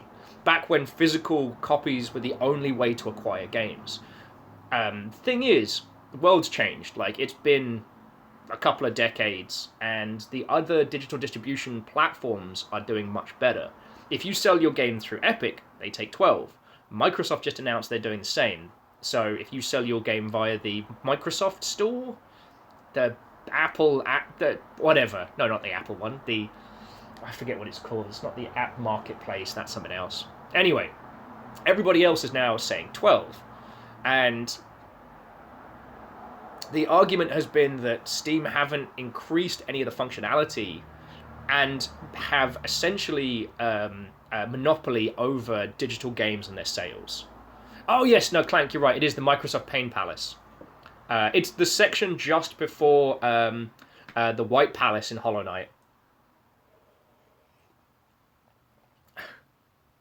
If you buy from the Microsoft Store. Yes, all 5 of you. Oh, I mean, Game Pass has taken over, so I can't throw shade. I want to, but it's such a good deal. Sorry, that's another story.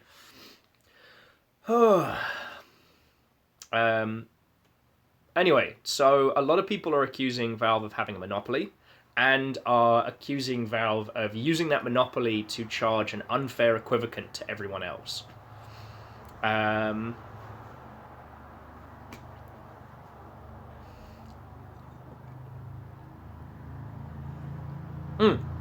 Moose, thank you. The lawsuit, in part specifically, is about the whole you can't sell it cheaper off Steam thing. Ah, yes.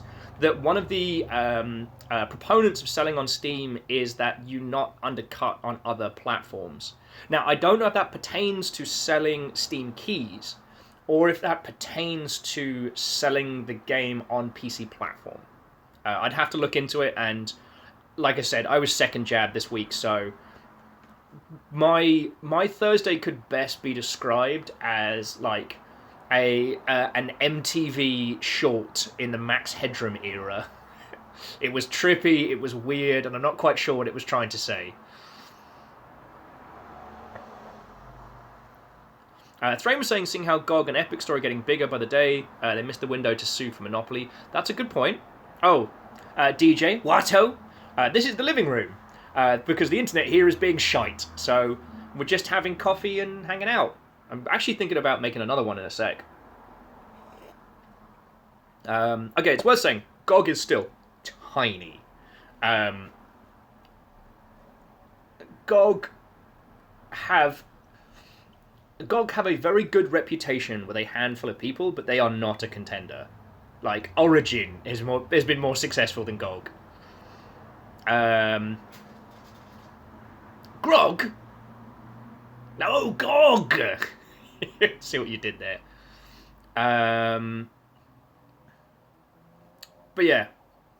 The reason why I focus on this one, because loads of people have leveled suits at Valve. They're a big company. It's a thing that happens. Like, they will have a massive legal firm on retainer to just handle things like this. And it's worth saying, like, Valve are still the platform for PC games, like, worldwide. Epic are doing well, and they're probably the only team set to potentially become a competitor. And the thing is, Microsoft's playing a whole different game. I'm sorry, we've talked about this so much. I love talking about it. God, do you know what this is? This is like those old boys in the pub talking about sports. Oh, did you see that ludicrous display last night? Oh, the manager. Oh, he should have banked left. He went right. Oh, what was he thinking? This is the equivalent of that. Like, any of this discussion is somehow going to affect the greater games industry. But it feels... Glang's like, except this is interesting, right? We are nerds about nerdery. Yeah, so the Microsoft strategy is to make people make Microsoft as a platform part of your life. So you play your games there, you use the OS, it all ties together. It's not about making money off of sales, it's about bringing people into that ecosystem and keeping them there for life, you know.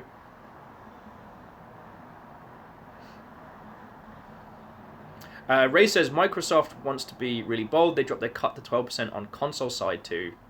Okay, console side, that's a whole kettle of monkeys. Those sales will be negotiated on a case-by-case basis. So when it comes to like things sold through digital distribution or directly to console, those deals will be... Okay, so ID at Xbox will probably have a flat negotiation unless it's with someone specific. So, like, you know, if you're a named creative and you want to release an indie game on Microsoft, you can have a conversation with them. If we went to ID at Xbox or the Microsoft Indie program, they would have a flat contract that says, we will give you X amount of revenue from this. These are our terms. This is how they set it up. From what I hear, and again, this is tangential, but those deals are actually pretty good. They aren't restrictive, and there's very little in the way of hella exclusives. But again, their push is currently like Games Pass. The idea is you buy an Xbox, you have a PC, you have one account that ties into all of it, and you play, you know, games and work and live in that space. it's a strategy a step beyond everybody else, and yeah. Yeah, Mr. Door's like, I've been using Microsoft for 18 years. They got me. Back and right.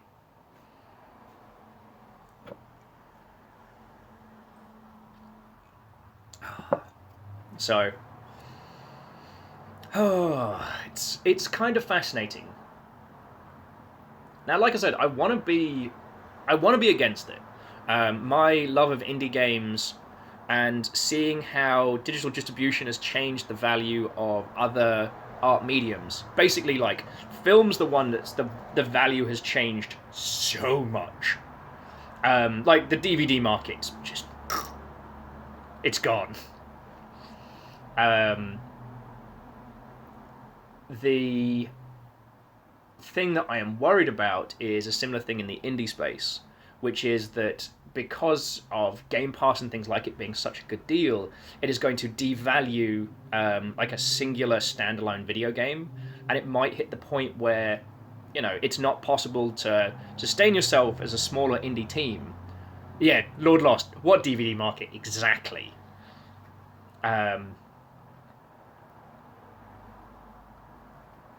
That's my concern. However, the way Microsoft is going about this is really good. They're buying interesting teams and saying, keep making what you're making, but we're going to release it on Game Pass.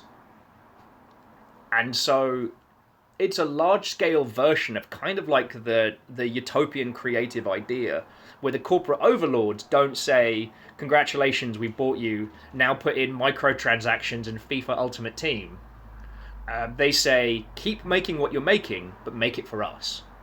Which is, I mean, that's what should happen. Publishers, they always got a medal. They got to go in there with their little fingers and be like, our market research shows that people really like multiplayer games. And I know you're a studio that only makes single player, but now you're making multiplayer.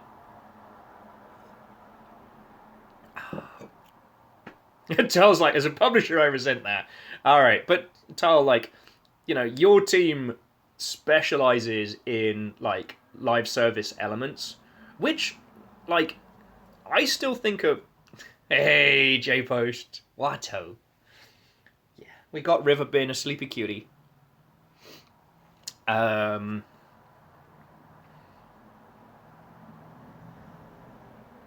Eagle's like, no, you buy the studio, and then they make them work on COD. It's funny because it's true. No.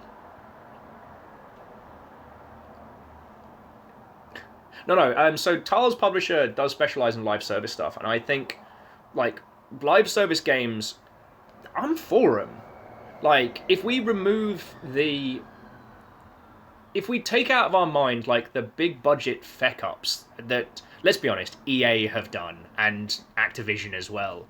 Like, I love live service games, because it means... Oh, shit! No, it means I'm gonna get my fucking cable! My phone's dying! Oh, no! River, don't move! You have to be the talent!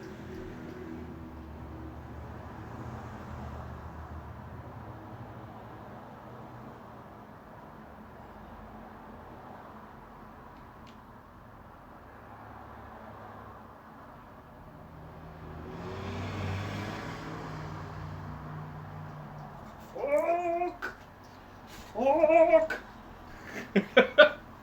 The phone just popped up with, now on 5% battery.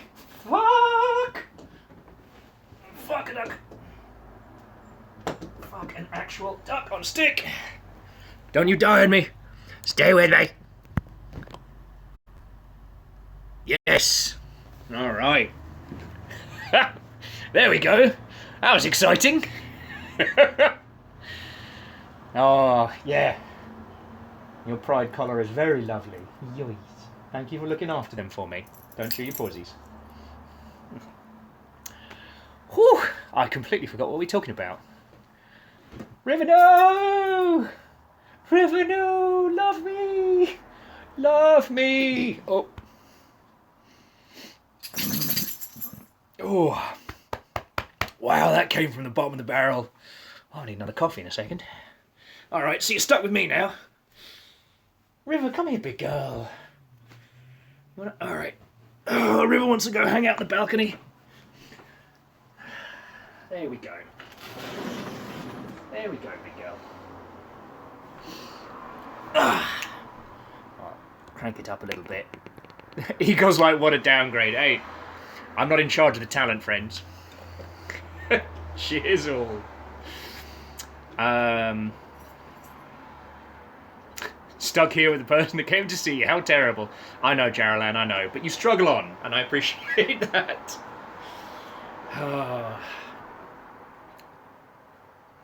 Sorry, I genuinely love live service games. I keep thinking about games that came out when I was younger, that if they'd had the option of doing this, the live service thing, if they didn't have to be boxed products, how they would have changed. Total Annihilation.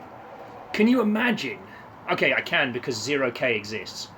But, like, if Cave Dog had had the option of doing live service, being able to patch the game, add to it, release new units, release new levels, new challenges, God, Total Annihilation would have taken over and they wouldn't have had that...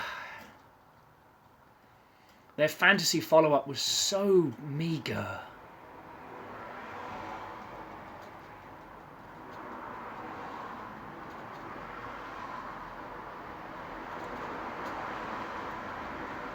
So, Wraith, thank you for pointing that out. I mean, I was going to get to that at some point, that, yeah, the success of Game Pass hasn't seen a detraction in game spending, but unfortunately we don't have clear data, because right now the games industry is going through an unprecedented growth. Because, here's a shocker, we're all stuck indoors and spending money on video games instead of going out. Wow, who could have worked that one out? Thanks, Pacta. Agananiki says Zelda is a live service. I mean, they did that in Japan and it was really interesting. But that was for the originals, like, style Zelda, and they added more areas to, like, an expanding... It was like a dreamscape thing. Oh, God. Kaimu, no! Oh yeah, and sorry, I remember you saying your mother is a huge fan of Total Annihilation. God. If I could, I'm still tempted to get a Total Annihilation tattoo at some point. But the thing is, I'd probably get the core.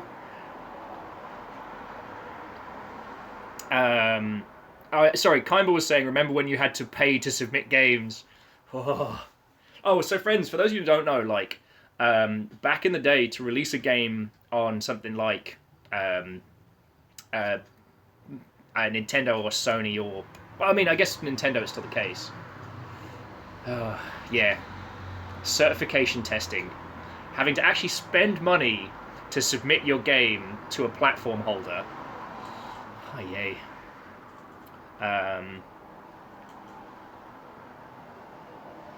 Agananiki says, Breath of the Wild with new vistas every 6 months would ruin lives. Yup.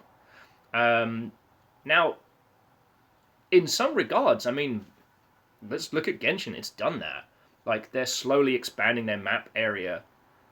Now, Genshin's business model is very different, but, you know, the exploration elements outside of the endgame stuff is very, very evocative of that. And yeah, Alnus, you're right. It turns out a pandemic makes it easy not to do an A-B comparison. Yep. You coming back? You gonna come back? Yes. Yes, you come here? River's just doing the big stretch. You come here? Yes. Yes. Which toy are you going to bring? Of course it's the bloody shark. Of course it's the bloody shark. Come on, bring a toy. Yes, bring a toy. Look, I'll just show you what she's doing. It's easier. River, bring a toy. Bring a toy. Bring a toy. No, that's the ball. But no, she literally did just get the shark, plonk it down so it's looking at me, and then just sit. I can't tell if she's mad at me. Oh, and if you haven't seen it, forgive it, it's in a state, but this is the table Fiona made. Oh, that's me fingy. This is the resin pour table that Fiona did at the beginning of lockdown, and it's very cool. There we go. And yes, Eagle Lives, you do have to say big stretch.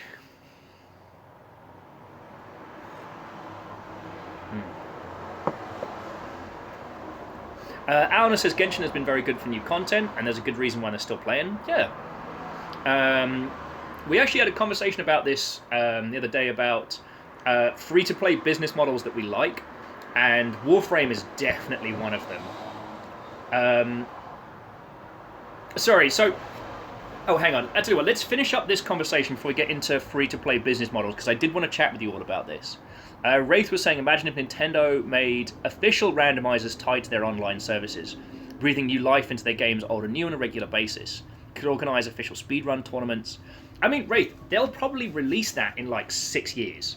Nintendo's business strategy is so slow. It's not that I think they're naive to it. It's that, like, Nintendo of Japan take a long time to make a decision on anything. So I think we'll see that in the future. It's just gonna take for fucking ever. And yeah, no. Kymble, you're entirely correct. The shark is watching. Neo Shido, Wato! If you're wondering why we're having coffee time on the couch, the internet here is being a jerk. It's the physical line coming into here. So it's getting repaired on Tuesday, and I missed you lot, so I'm having a coffee and hanging out. Oh, little big man's having a potter around. I mean, I tell you what, if you want to see some cute shit, we can all feed the nuggets together in a bit.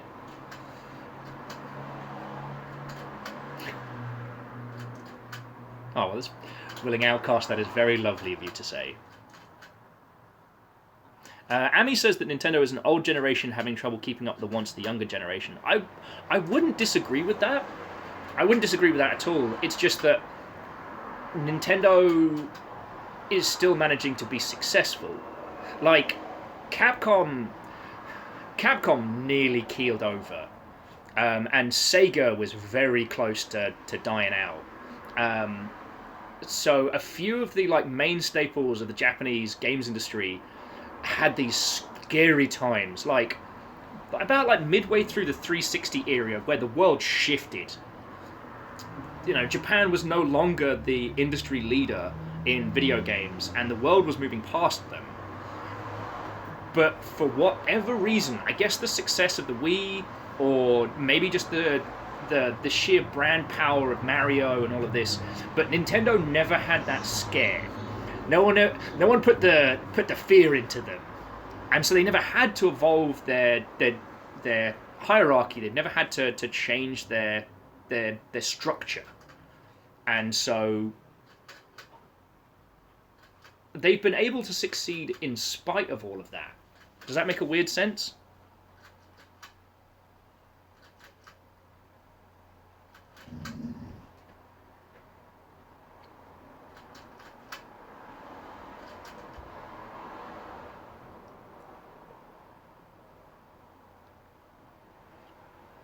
Now, Ikara says, Nintendo did have the fear of piracy with the R4 cards. Yeah, R4 cards nearly put Nintendo in the ground. That's actually one of the things between you, me, and the goalpost that does scare me is a lot of the randomizer runs and things that are very, very popular on Twitch and very popular on things like Games Done Quick do run off of emulated software. And I have this fear. I have this real fucking fear that at some point Nintendo is going to go, hang on, these emulated runs of our games are now very, very popular. We've got to put a stop to that.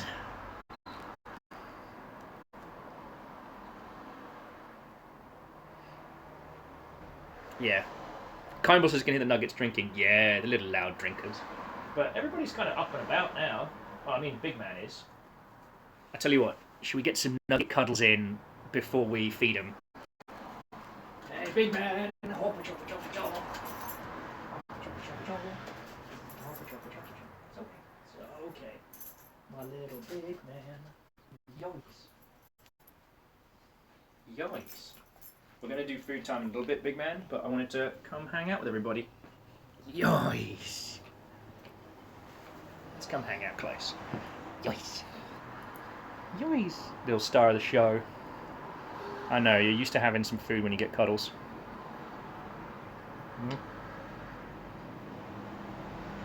Yois. Oh, pucho, pucho, pucho, pucho, pucho, pucho. Oh, pucho, pucho, pucho, pucho, pucho, pucho. River, you're fine. It's because the Amazon man's outside. This is me and my big man. Yois.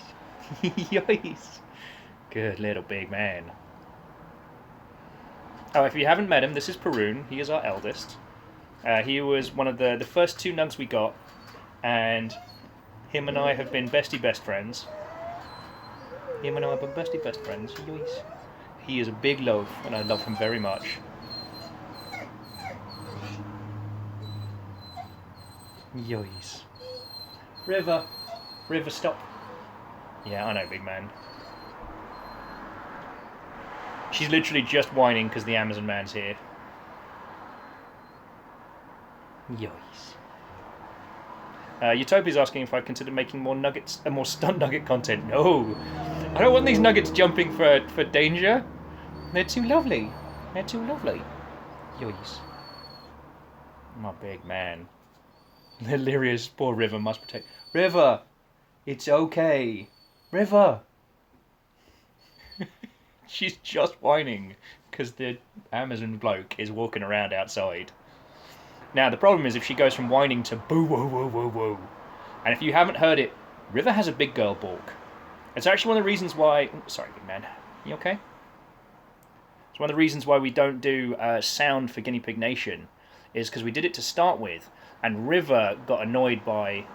Oh, he's giving me little kisses. River got annoyed by one of the delivery people and went bo-ro-ro-ro-ro. Scared the piss out of both the guinea pigs and everyone watching. Oh, yes, little big man. Alright. Alright, I'm going to put you back. I'm going to put you back and then let's do hay. Alright. Okay. Yois. You're okay, I got you. I got you, my little man. Okay. There we go. Yes. Oh, I know. I tell you what, I'm just gonna refresh this while I'm talking to you all. So what are we talking about? Oh yeah, like, God, video games that would have been awesome if we'd had access to the whole free-to-play thing. Well, hang on, I'm just moving you around. I realised I need to let this charge a little bit before... There we go. There we go. I need to charge the phone a little bit before we do feeding time with the guinea pigs.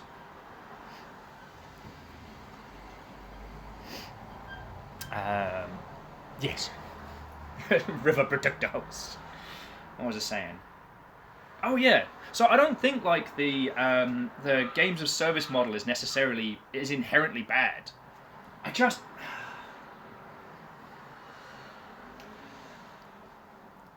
So picture the scene. You just bought BioWare, a company that has paved swaths through the industry by making like incredibly heartfelt, well-written single-player RPGs. They've covered Star Wars, they've covered original works, they have paved a path for success moving forward. And for some fucking reason, you're like, what if we made you make a bunch of multiplayer games? And then seem to pull a surprised Pika face when it goes awry.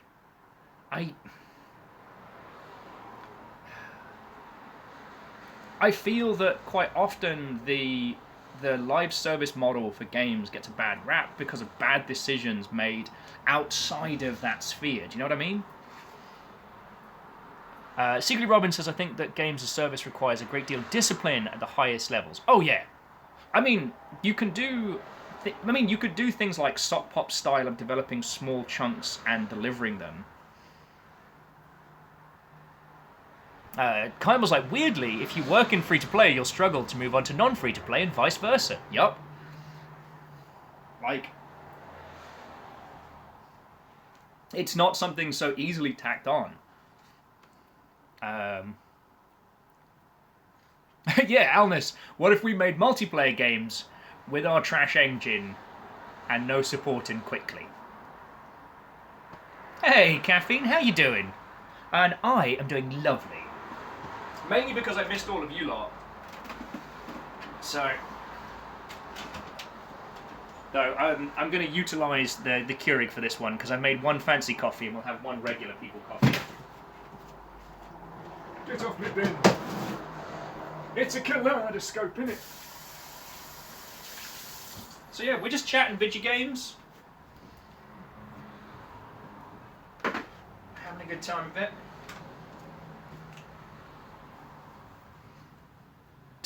Yes, Robin saying, all you got to do is make the game, but faster and with fewer bugs. But now multiplayer. Piece of cake, right?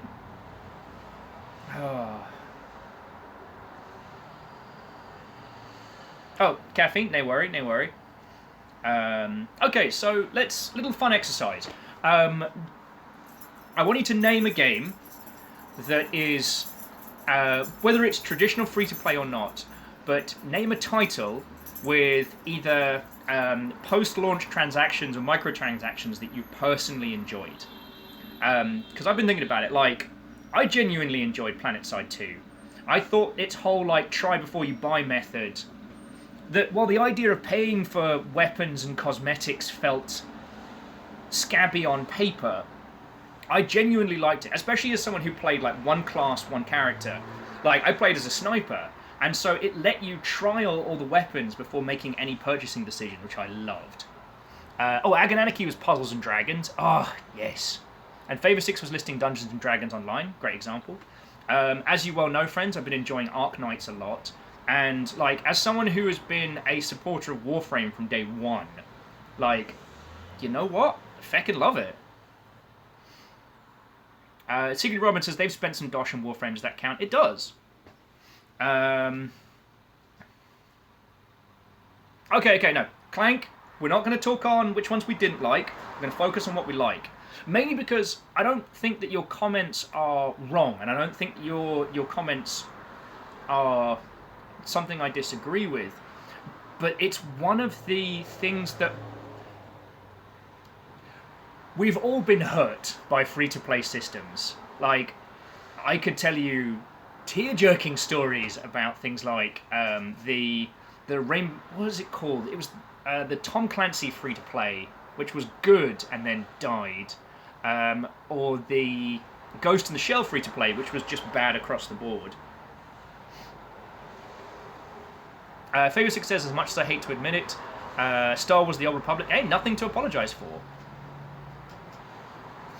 So Robin says, are we including games that have expansion DLC as might have been on the Xbox 360 era?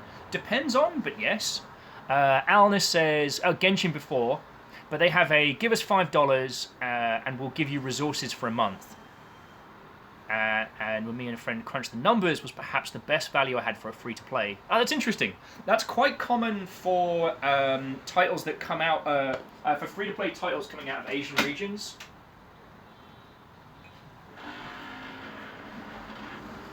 Neoshdo says, don't think it's quite the same thing, but I always like the original RuneScape model. Old RuneScape continues the free section of the game, and then you pay for like 4 times more sheer real estate and content. Interesting. Ikoa says, does Among Us count? I don't know if Among Us is a good example, because that's more like the board game method. Like, it's free on certain platforms, and then on others... Ray says they've been deep in Destiny since day one. Expansion pass. Destiny's a tricky one because it started as a box product and it evolved and it's still kind of finding its feet. Clank says Jetpack Joyride. Spent any money? Well, and again, Utopia Heart. We're just focusing on things that we enjoyed, because I think this is an important thing to look at, because like,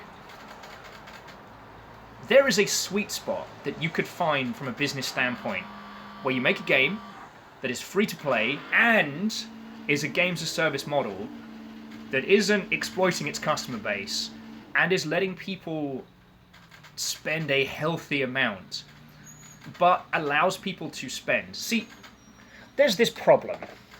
There's this problem, which is that any game with a multiplayer component costs money to run. That's just a thing. And to make money beyond just... It's alright, big girl. Do you want some food? Alright, sorry, I've got to feed the dog while I'm talking to you. Whoa. Alright, a rotaty potato. Rotaty potato. Some food, big girl. So, hold that thought. I know, you're basically getting like a pseudo tour of the house. Yeah.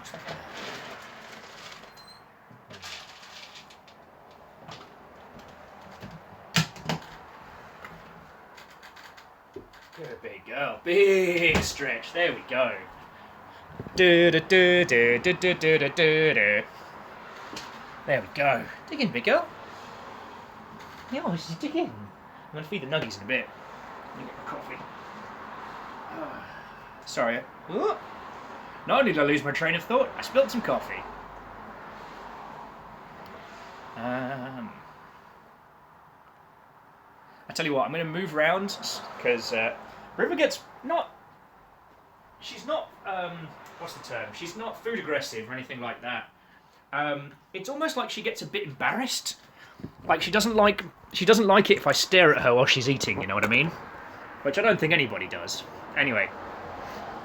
Agananiki says Guild Wars was a good free-to-play model. Yep. Path of Exile effect. Yes. Oh no! Robin, save the keyboard! And Clank, that's a great example. Steambird's Alliance. Oh, it's bloody freezing. Close the door. Steambird Alliance was a great business model. I enjoyed Warframe. AirMech. AirMech was a great business model to start with. And then they drove it into the ground. Sorry. See, and this is one of the things that's tricky with a discussion about free-to-play business models, is that we've all been hurt. We've all got that game that we loved and then they changed it or did something or biffed it. Or it just died and we've got nothing to show for it. And so it's important to try and think about the successes as well. Oh, sweet mercy. So Clank, I think Steambird Alliance business model was similar to that of like Realm of the Mad God. Customizations, additions, and I think some classes. Yeah, Bacon Avenger, Hawkin. Fools. And it's so sad when you think about it that the same game with a slightly tweaked business model could have done so much better. Like Dirty Bomb. God, Dirty Bomb. Such a great game. Like fast, frenetic. Reminded me of those classic kind of shooters but with flavour. But it was simultaneously the League of Legends by a character, and also you had to buy packs of cards, and the cards were loadouts for different characters. And I'm just like, no. No. So, sorry, I'm guilty of it as well. Look, I'm going down these paths of sadness, of games that could have been. But looking at the ones that work, focusing on the ones that succeed, like there's things we can take from this. Like, it's amazing what an artful balancing act it is to do something in that space and to make it feel fun and engaging. You know, to make it not scummy and not trying to steal from the person, but allowing those that have the means and the funds to spend, you know what I mean? Now, Agananiki was saying, since they have the luxury of not needing to make money on the games they make, a profit would be nice. To spend a lot of time trying to figure out the best ways to make freemium experiences where I can avoid denying people the chance to have fun if they can't afford to play. Yeah. What I mean, Ag and Anarchy, what I'd recommend to you as a solo developer is either the very low price point or like the supporter pack. So, because we were talking about this when we did the day on itch.io, which is that most games will put pay what you want because it turns out people don't spend money on itch.io, but some people will spend a lot. Like, some people will spend $10 on a game that they really like, and having donation links and things like that in there. On Steam, what you can do is you can release a game for free and then let people buy a supporter pack that's like 10 or 15 bucks. That's a good way of doing things. I believe Doki Doki did that. Or was it Doki Doki sold the soundtrack and additional items? I forget. Because, I mean, while we can talk about free-to-play models till the cows come home, as a solo developer, the time it would take to implement a free-to-play system in your title, even using Steamworks, like, that might never come to pass.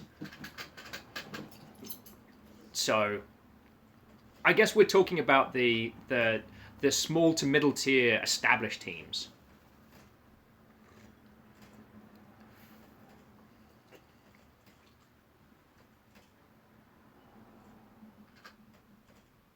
Ray says, you also see a similar thing in a lot of mobile games where you have a one-time purchase to remove ads. Yes. And if any of you were developing for mobile, it's not a terrible idea because you can get ad revenue from companies just by implementing it, not even based on like eyeballs or clicks. Jackie's like, the coffee's over 2 hours old. Whoa, whoa. Jackie, this isn't a 2-hour-old coffee. I drank the first one and I made another. 2 hours, 2 coffees.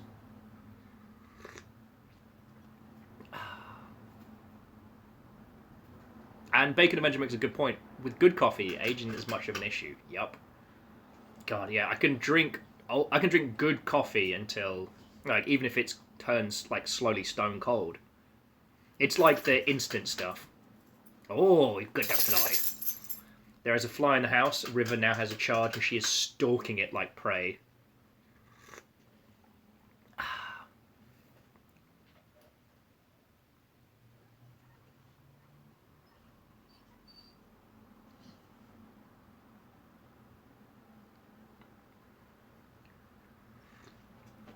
Okay, so Clank was saying most big point games are a bad free variety, but Space Invasion... Alright, you want to see something cool? Space Invasion Classic. Oh, good catch, big girl. Yes. Sorry, dog gets attention. Dog gets attention. I can't help it. I don't make the rules. I love this deck. Yeah, River is absolutely best girl. I apologise I missed that point, because... Oh, you're doing a squeak. Hoppa choppa choppa cho. A hoppa choppa choppa choppa cho. Hoppa choppa choppa choppa cho. Sing for me, my nuggets. Hoppa choppa choppa choppa cho. Oh, wait.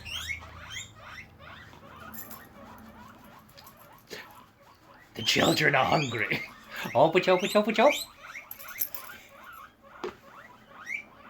I have taught them to sing for me. Problem is the phone's still charging, so I don't know how to... maybe put it on the side there? I'll work it out in a second. Let me let the phone charge a little bit more, and then we'll feed all the kids so I can show you.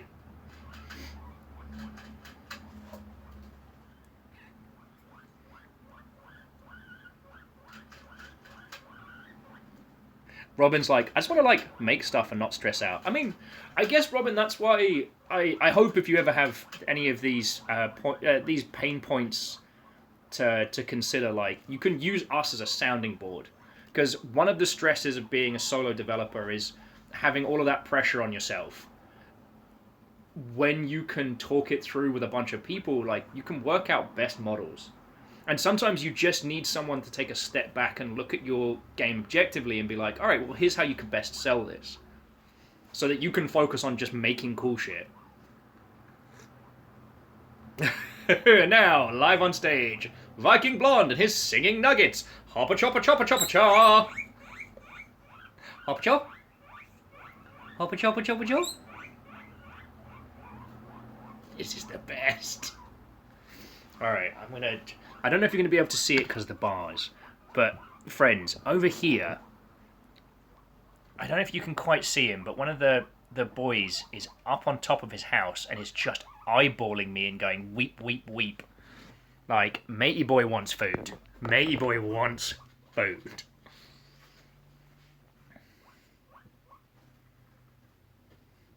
Robin's like, I just worry about, like, big cash because I'm used to small cash and it's hard to imagine a world where that isn't the case.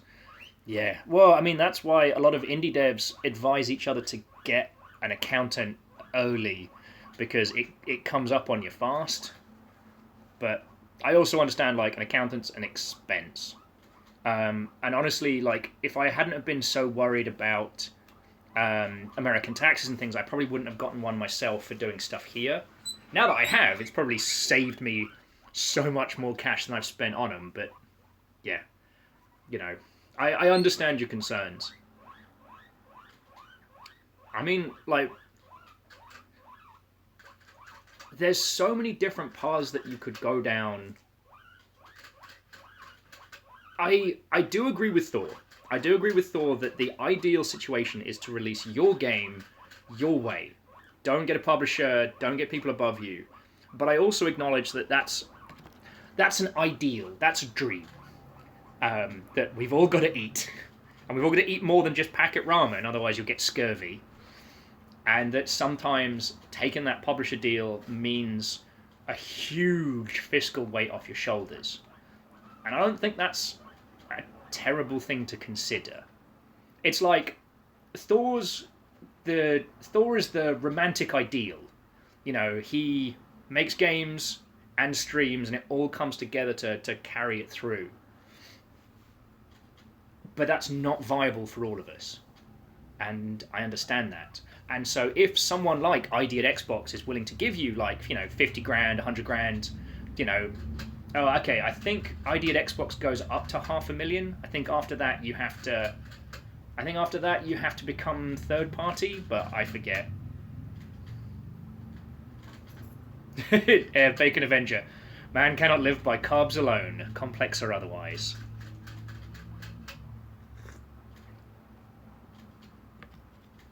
A Clank saying, Thor is also a bloody genius. I mean, to quote Dual Core, what I lack in talent, I make up for in work. There's nothing that Thor has done that one could not do eventually. However, there was also the good luck of him getting the eye of some huge content creators for that early Heartbound demo, which poured everything through. Yeah, as Alnus is saying, sometimes you have to not see a publisher as a gatekeeper to be paid off, but as a service you could employ to the game market to save you, like, time and mental bandwidth. Yup.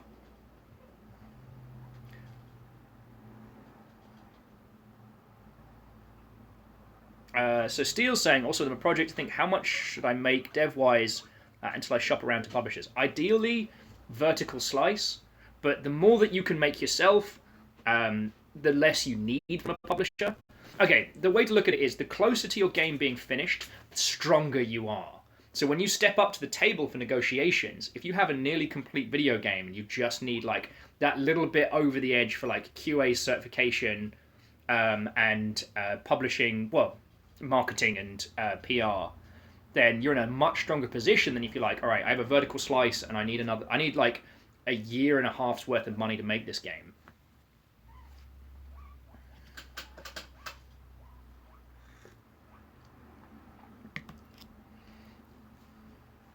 And yeah, see, Robin, that's a good point. Like, Thor owns his own property, and so that's a large amount of fiscal stress off his shoulders. And he does have, like, the connections and knowledge that comes from spending a lot of time in the industry. But anyway, this obviously isn't a diss on Thor. I love chatting with him, and I would love to see all of you that want to make games reach his level of success, where your creations and the process of your creations support the things that you want to make. But it may not be viable right now, and that's where publishers come in, and it's things like River, don't chew your paws. Don't chew your paws. Hey, River, come here. Come here. Up. Like I said, River's got allergies at the moment. Come here. Up. River. Up. Hey, come here. Come here. Come here. Up. No. Up. Come here. Yes. I'm going to stop you chewing on your pawsies. And we're back to the leaning angle. I'm going to sit down here and keep an eye on you. Where did you get the fly? Did you got it? I know, she's got, like I said, she's got itchy paws at the moment, so I've got to keep an eye on her a little bit. Robin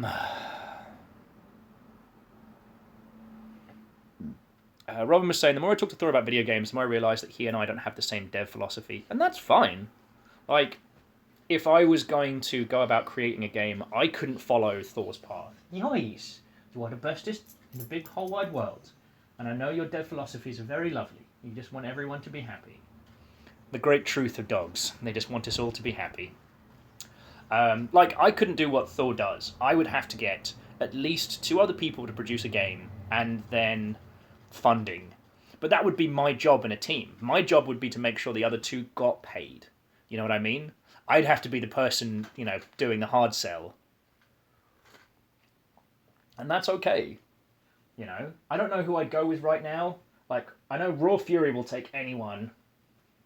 Whitethorn's been doing real well. Devolver are so choosy that it would be worth pitching to them, but only on the proviso so that you could have that conversation with them. You know what I mean? You're not even pitching to them to get them to pick up your game because they won't. You're pitching to them so that you're in the room shaking hands and making friends.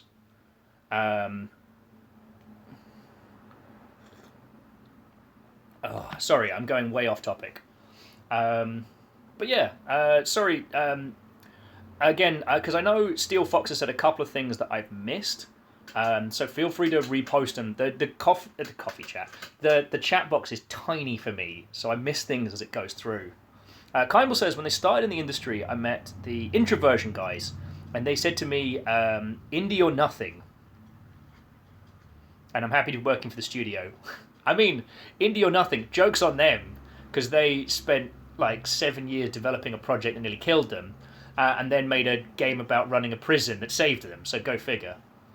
So Steel was saying, think of making a Metroidvania Zelda game, but I need an art person, and a publisher might help with. Since I don't need rent, food, money at the moment. God. Honestly, it might be worth rev sharing it.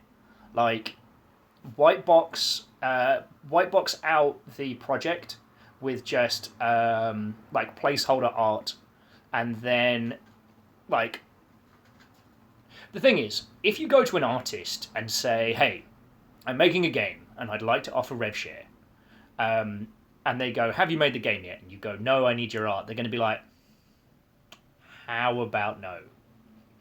If you have made the title, but with placeholder art, and be like, all right, this is what I need, this is the spec, this is the amount of work, and it will be for a 40% revenue share, then they can make that decision there and then. Oh, and Alice was saying, pitch to Devolver, when your room, demand to speak only to Fork Parker. Fictional mascot or no. Yeah. Just dead face pretend like he is a real person that you have spoken to. And yeah, as Alice is saying, worst case you can make Thomas Was Alone for Metroidvanias. But it's that thing of when talking to additional people, how much work you've put in initially is a huge part in whether or not they decide. And again, the more you do yourself, the more likely you have of coming through, even if you end up replacing those assets later. Yeah, and as Kimball says, you then have an art pipeline in place. So you've solved a lot of problems. And Kimball's also correct. Expect to have a month of teething problems as you implement new art, but yo. Yeah, Agananiki built their game with terrible MS Paint scribbles and then replaced it with proper illustrations from an artist friend after everything was working. Feckin' yes. Kimball has a lot of experience in outsourcing, by the way, so if you want any advice or help on that one, you know, the long ship, we look after our own. We've got a I'm covered in so much hair. We have got a knowledge base, you know, Jesus. Like, between us, there is very few things about the industry we don't know. I think the only thing we don't have in the long ship is a network coder. Yeah, Jaralan, I am going to talk to Nina Struthers and Nina only. She, and only she, would understand the artistic game about drawing with blood and bullets.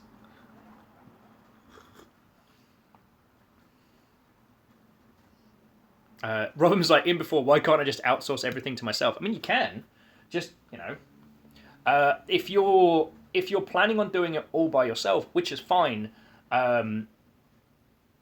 sit down, scope it out, and I mean scope it out properly. Like, have an Excel sheet of the content you're going to make, what needs making in each section, because it's so easy to get sucked down a rabbit hole and realize you just spent a month creating one small system that is used for one tiny part of the game.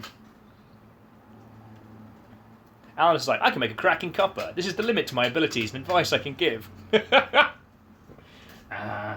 You're not a careless sham. You know, you keep up conversation with the rest of us.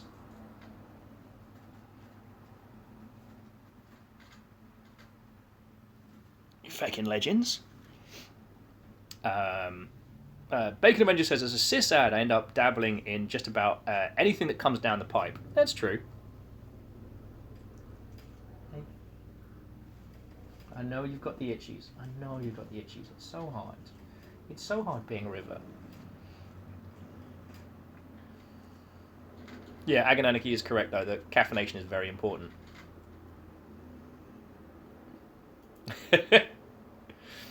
Steele was asking, do you know River's rates? I can get them for you. Although, remember the old adage, never work with children and animals.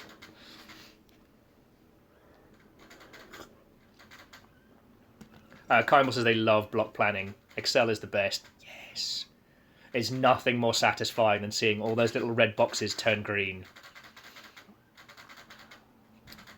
Ray says the other benefit of finding funding for an artist early is that the art direct may open up new ideas, gameplay mechanics. Game dev is a collaborative affair.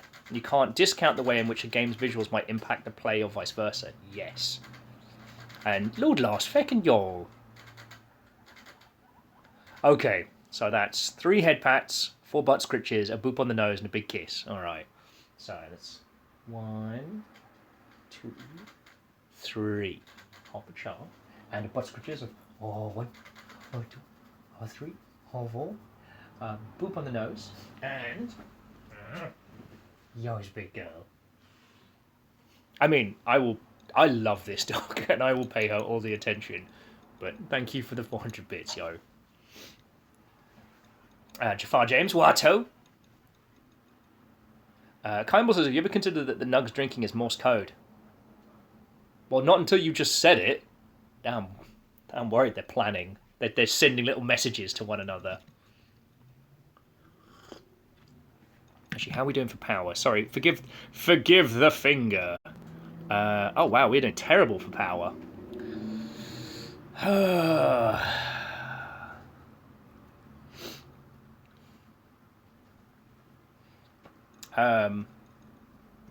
God, I forget how we got onto this. Oh yeah, anyway. So, TLDR, make a vertical slice, have your project planned out, and then you can start pitching. Publishers will ask for a demo, they will ask for a demo or a vertical slice. They'll ask for a budgetary expectation and a pitch. So those are the 3 things. If you're by yourself, budgeting's easy.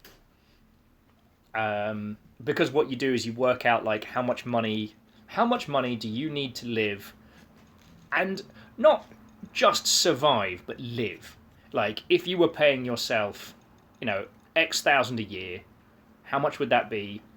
and work out how many months that's your budget. And if you think that you will need budget for contractors and outsourcing, making sure during the negotiation period that the publisher guarantees QA, localization, and if needed, certification. Never assume. Okay, I know that sounds really basic, but when going to a publisher,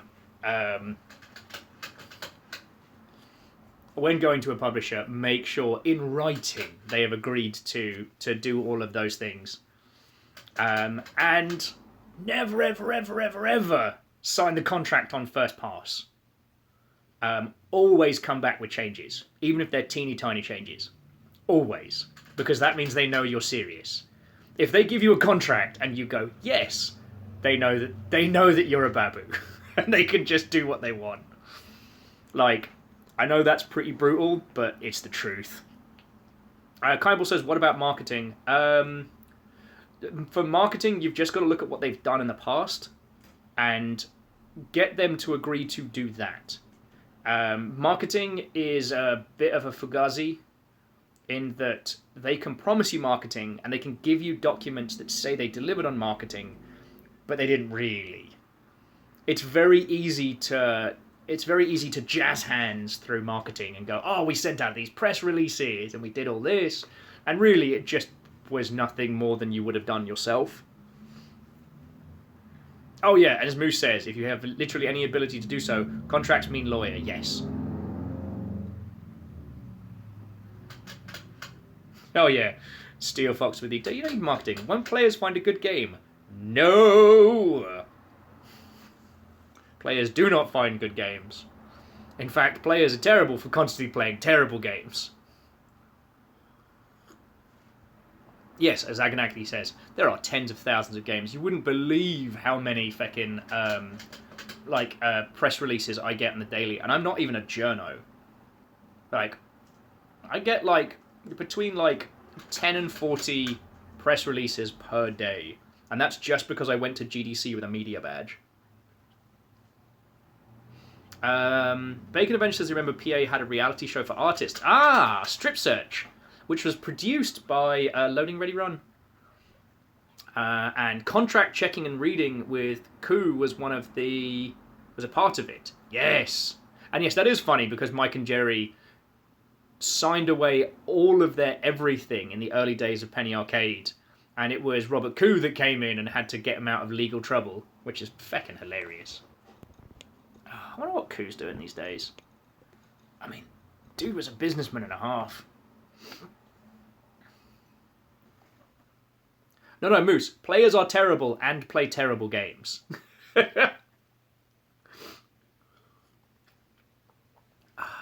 Not for, and. Oh. And Steel Fox, I'm sure I have no idea. Well, you're talking about the guinea pigs. Oh, yeah, no. Yeah, Perun's definitely a proponent of the Square game. Alnus, gamers are terrible. This is the one truth. Oh. No, it's like, I'm glad we get to have these chats, and I really for those of you that are thinking of going down the published route, I really hope this helps you, because I learned this all from being next to the business person. I learned this all from, doing negotiations and stuff myself. That, especially the thing about always coming back with changes, because very few indies feel like they can. You're living in a single room in a shared house, and you go to talk to Mr. Microsoft. Mr. Microsoft himself, with his big green glowing face. And he's like, yo, I hear you want money. And you're like, yes, Mr. Microsoft. I would love to make a heartfelt game that means a lot to me. Would you give me money? And Mr. Microsoft's like, yo, I'll give you money. And at that point, it can feel like, shit, I should just take it, this is a great opportunity. I should take this all. And it's that mentality of the haves versus the have-nots that often can pressure you into taking a deal that's disadvantageous. Whereas, really, you have the thing that they need. They have money, you have product. They need product to sell. So it is an equivocal exchange. Steele says Rami's talked a lot about that. Yes. I just...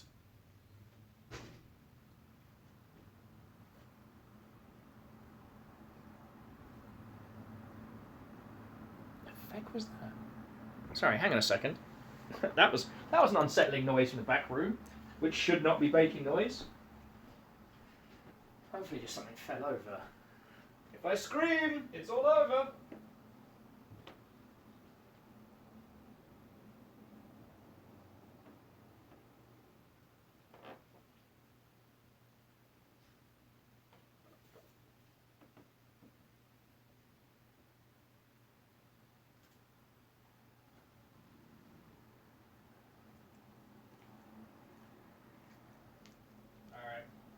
We're good.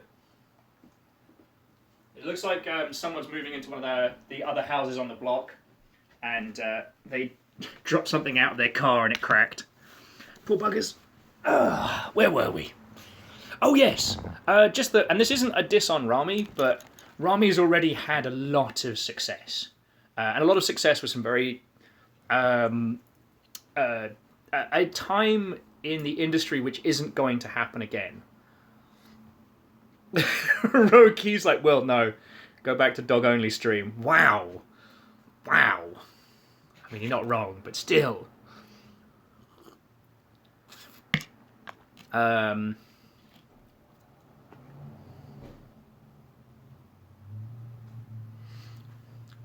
not saying that Rami's advice is poor. I'm just saying that, like, I've never had a vastly successful indie game, and I've never been in the position of power when it comes to negotiation. So there's a lot to... Oh, excuse you, big girl. You alright? You okay? You okay? Yes. Eye boogies. Yes. Get them eye boogies. Yes. Where were we? Oh yeah, so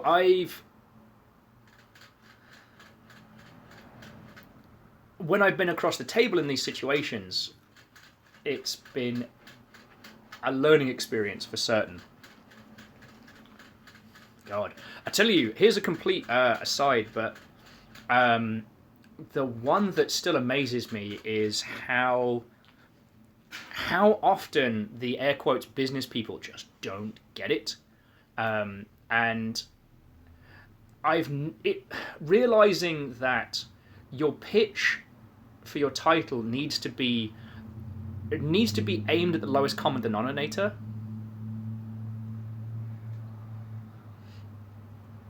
That was something that I didn't expect. Unfortunately, naming no names because we're in like NDA friendly territory, but I was in the room for a pitch which should have been a surefire win. Like, we're talking easy slam dunk return on investment. But the people in the room didn't have enough of a grounding in either culture or video games to understand its value, and so they passed on it. And I remember coming out of that pitch flabbergasted, because it needed to be broken down for some old white dudes that do not play games, do not know games, and we had assumed a certain level of games literacy that they did not have. That was the one that caught me right off guard.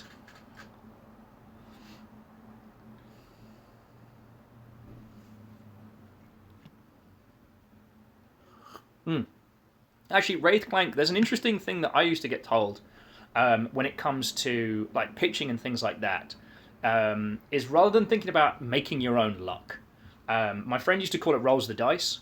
Like, each pitch is another roll of the dice. Each interaction, each conversation is another roll of the dice. And you might be rolling it at a disadvantage. You might be rolling, on stats that you are not strong on. But there's always possible to get that 20, you know what I mean? It isn't... I feel like running around waiting for lightning to strike isn't the best way of thinking about it. That if you go to GDC and you pitch 10 times and no one picks it up, you didn't fail, but you took 10 rolls of the dice.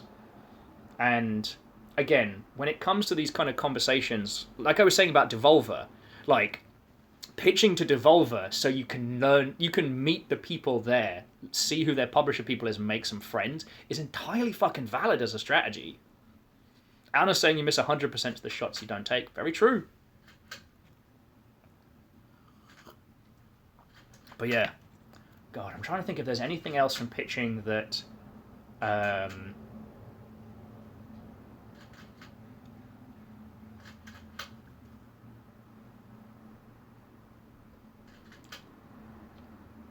God.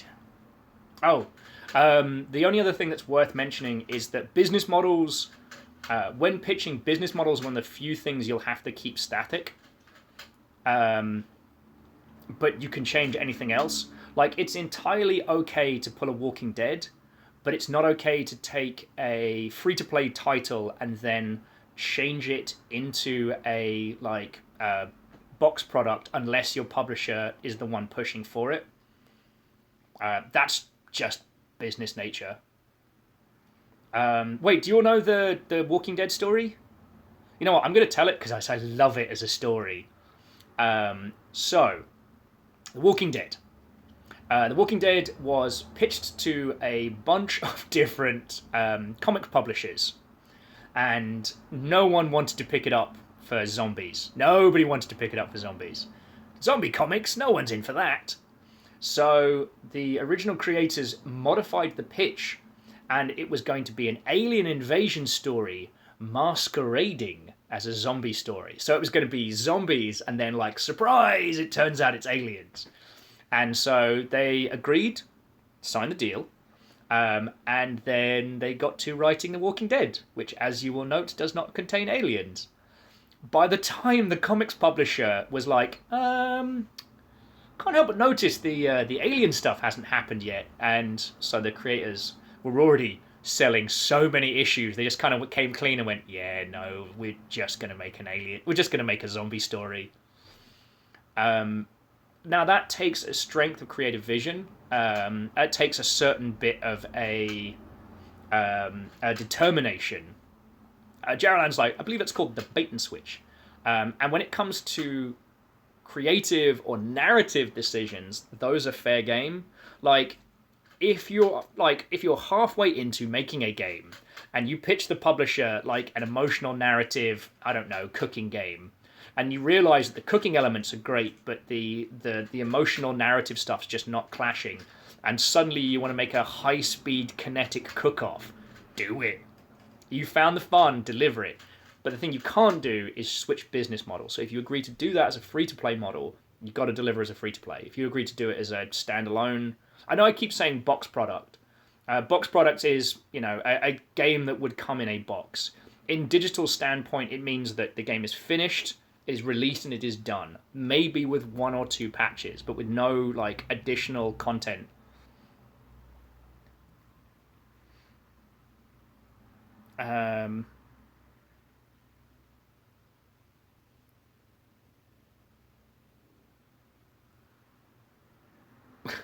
Okay, actually, Wraith, I didn't know that, and that's lovely. Wraith was saying that their favourite story about The Walking Dead is that the creator admitting he didn't know the CDC was based in Atlanta until the TV show was made, and he wished he'd been able to incorporate it into the original comic.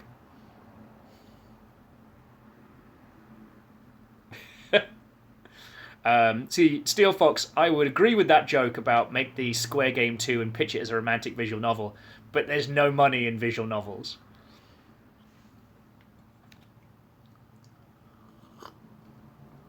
If you pitched a visual novel to a publisher, they'd go, just make it yourself.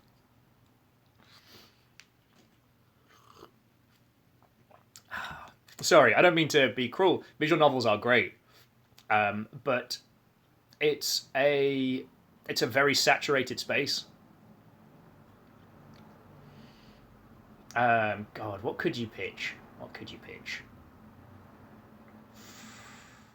Oh, shit, I don't even know what the current hotness is. This is the thing that sucks about not going to GDC. I don't know what everyone's fishing around for right now. God.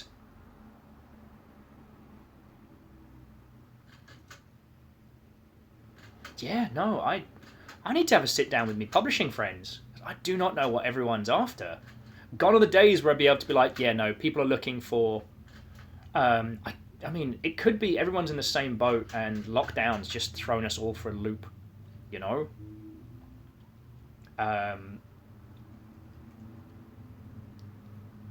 Like, I don't think Genshin-like is the way to go because the thing is, the people who have been surprised by Genshin's success are just a bit disconnected. The company that made Genshin have already made massively successful mobile titles, and what they did was they planned a game from the ground up that would be multi-format. So it would be mobile, but also console for hitting the Western market, and it emulated to the point of making me raise an eyebrow. The movement systems of Breath of the Wild, like feckin' yo. Clank says, how do you even identify a market that isn't ready to be stupidly crowded? A combination of good research and shamanistic knowledge. Oh, hang on, let me go back up because I think Dom said something really cool. Forgive the giant finger! Looking at recent releases, it's a lot of remakes and remastered. Nothing original seems to be coming from AAA studios, so I think indies are making some work. Oh no, I mean, Dom, I agree with you. I think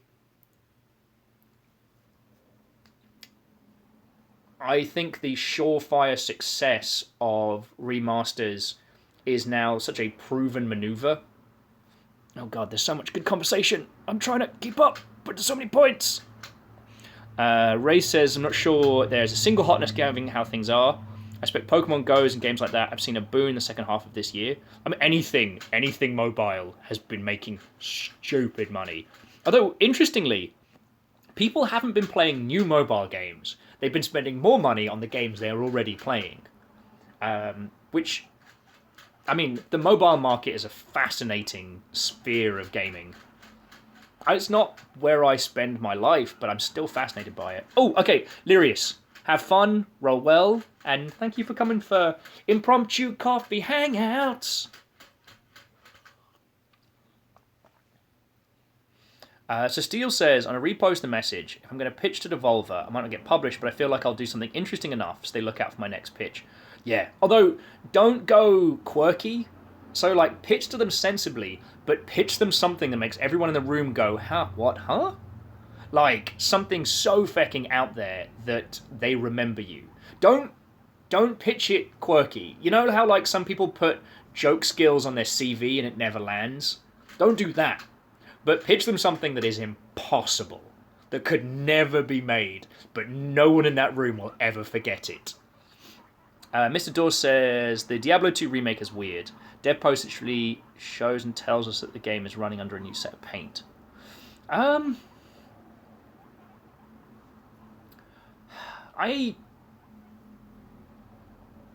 It's got to be more than nostalgia. I mean, I agree that definitely World of Warcraft Classic and things like that are definitely run on a certain level of nostalgia and like emotional hooks. But like some of these remasters, like the success of Final Fantasy VIII Remaster and things like that, like that's got to be something more than just nostalgia.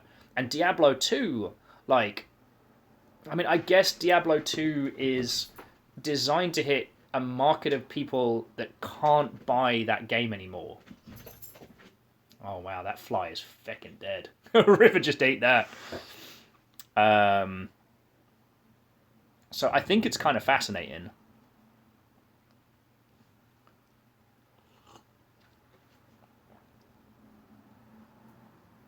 Zach says, games that should win awards. Hades, Bastion, or Supergiant. I mean, feck. There's nothing that we can say that people haven't already leveled in terms of compliments at Hades, but how they work as a business is feckin' smart. But we can cover that after we've hit this topic.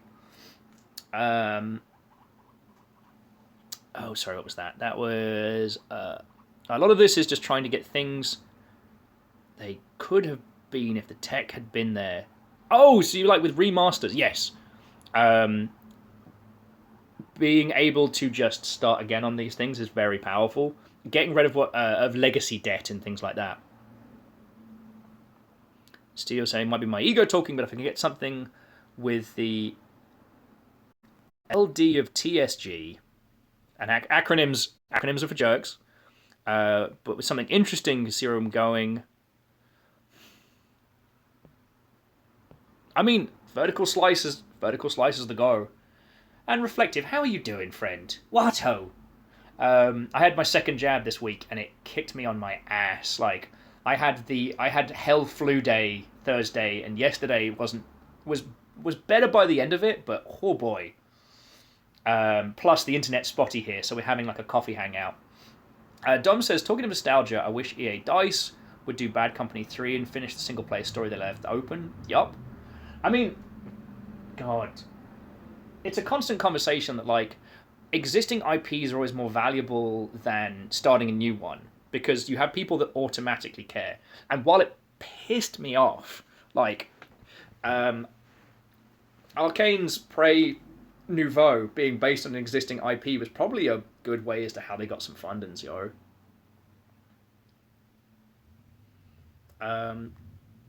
Jafar was saying, I think for fighting games, I hope Capcom will go back into their backlog like Darkstalkers and many others. They've had a mixed bag with their re-releases of old titles, and I think Capcom also acknowledges that they themselves were responsible for the fighting game saturation of like the late 90s. For those that don't know, after the success of Street Fighter 2 and King of the Fighters and a bunch of other fighting games, including like Mortal Kombat, fighting games became the thing, and everybody made one. And Capcom were just churning them out. You know, you had Street Fighter, you had Street Fighter with kids in rival schools, you had Street Fighter 3D, you had Street Fighter with monsters, with Darkstalkers, you had... God, I could keep going. Street Fighter with robots, multiple Street Fighter with robots. Actually, Zach, Tekken and Dead or Alive were part of the resurgence of fighting games. There's this gap between like Street Fighter 3 and like the rise of Tekken 2, where like fighting games were a toxic wasteland where ideas went to die. Everyone had done so much that it had just hyper-saturated the market. And as we know now, like fighting game players don't gravitate towards every new fighting game that happens. If you love shooty gunbang games, you pick up a shooty gunbang, you gunbang the shooties, maybe for a weekend, maybe for a couple of weeks if it's got good multiplayer, and then you buy a new shooty gunbang. But if you buy a fighting game, you buy it, you play it, you fight against your friends, maybe you evolve, you get good, you start tournaments, you go things. To pick up a new fighting game, unless it's got directly transferable skills, is to essentially start over. You lose your footing gained by moving to another. And we weren't aware of this when Capcom just saturated the market. And it just resulted in a complete feckin' nosedive. Like, it can't be stated enough how Street Fighter 4 revitalized Street Fighter as a brand. It was still iconic, but, like, Third Strike was a great game. It's technically a masterpiece. Visually stunning. Sold like dog shite.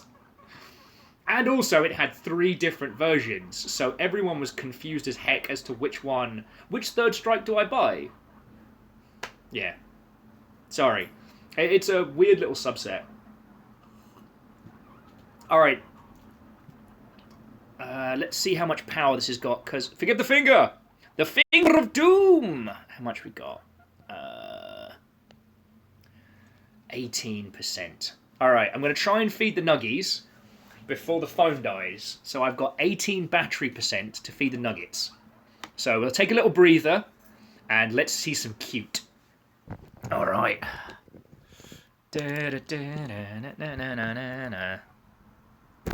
Oh, so Wraith, that's the weird thing. So Street Fighter 3 was loved by the fans, but it sold like shite.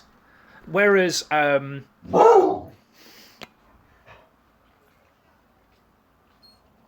defending the house.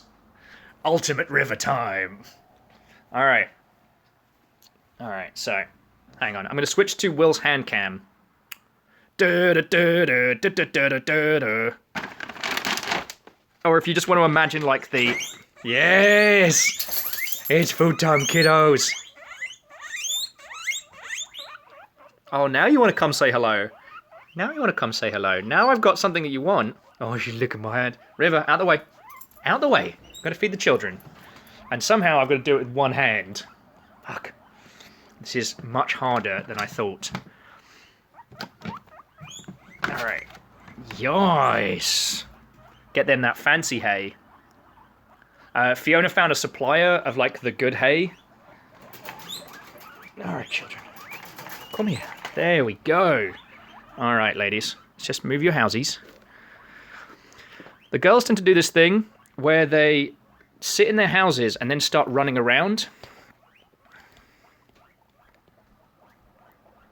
So, yes. So they kind of wear them like tiny tanks. And they tend to run them towards the hay feeder. Oh, you can do a little popcorn. Oh, pucho. Okay, those little hops mean that the guinea pigs are super happy. It's called popcorning. And yes, I did just name the forbidden snack, but when it comes to these children, I'll even do that. Yes. Ladies, hello. We can have fresh salad for dinner. How does that sound? There we go. There we go, girls. Oh, you like the good stuff? You like the good stuff? Oh. Yes, can I get a purr? Hey, Hopper Chop. I hope you can hear that. Yoys. Yoy, little Anya. Alright. I'll get you some more water in a sec. My little big man. You up for some hay? You up for some hay? I'll squid your booty. I'll squid your booty. Yoys. Alright. Apologies for the shaky hand FPS nonsense of this. Sorry. You all got me talking about Street Fighter, which, friends, I very nearly had the Akuma back tattoo. I was that kind of Street Fighter kid. God. There we go. Oh, okay. 15% battery. Gonna pick it up. In the words of every ska band ever, pick it up, pick it up, pick it up! Alright! Tiny boys at the downstairs, how are you doing? Yoys. Yoys. Okay, don't chitter at me. Don't chitter at me. The chittering means they're not happy. So, Squeak's good. Weep Weep Weep's very good. Purrs and Popcorns, very good. Chitters, bad.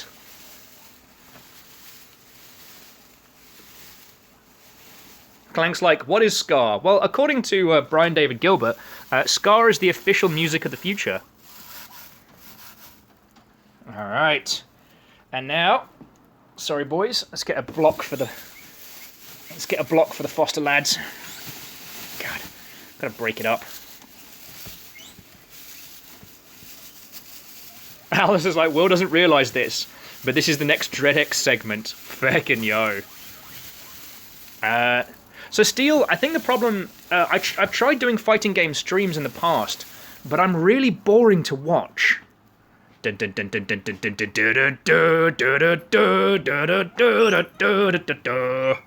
Oh, River, would you like some hay? No? I'm gonna give it to the guinea pigs. Alright, actually, I might be able to set up the camera here. There we go. Hey, kiddos. How are you boys doing? Hopper chopper chopper chopper chop. Hopper chopper chopper chopper chopper chopper chop. Oh, look at those little hops. Wait, no fighty. No fighty, no bitey. Be kind. You can have some fresh salad later. Because I don't want to chop up salad while I'm chatting with everybody. Look at those little happy faces. Look at those little happy faces. Actually, let me show you the foster boys a little bit better. Oh, hello. These are our little foster lads. This is Sam and Dean. Don't ask me which one's which, because I always get it wrong. I know. I'm a bad guinea pig dad. And River stole my spot. Alright. Yeah, if you ever wanted a reason to get guinea pigs, it's that. They're so happy. Like, and they're such expressive little creatures. Oh, sorry. And... woohoo! There we go. Alright, and I've got River. River's literally just down here, having a little sit. You okay, big girl? Right. What are we talking about? Oh, fighting games. Yes, I'm really boring to watch play fighting games because I get very focused onto them. Yois, big girl. Yois. I'm passable at Street Fighter. I'm pretty good at Tekken, because at Sega that was what we used to play every lunchtime. Except for, what was it, Nick Go used to beat me with down back 4, 4, 4, 4. Bekdo-san, down back 4, 4, 4, 4. I couldn't stop it. Still, I never got into Smash. Smash was kind of like a party game between my little friend group back in the day. So we never really got into it in a tournament sense. It was a have drinks, play fun. I always used to play Jigglypuff because I didn't own an N64. I had to play other people's. So Jigglypuff was my try hard, but I'm not try hard because I'm a pink ball of fluff character.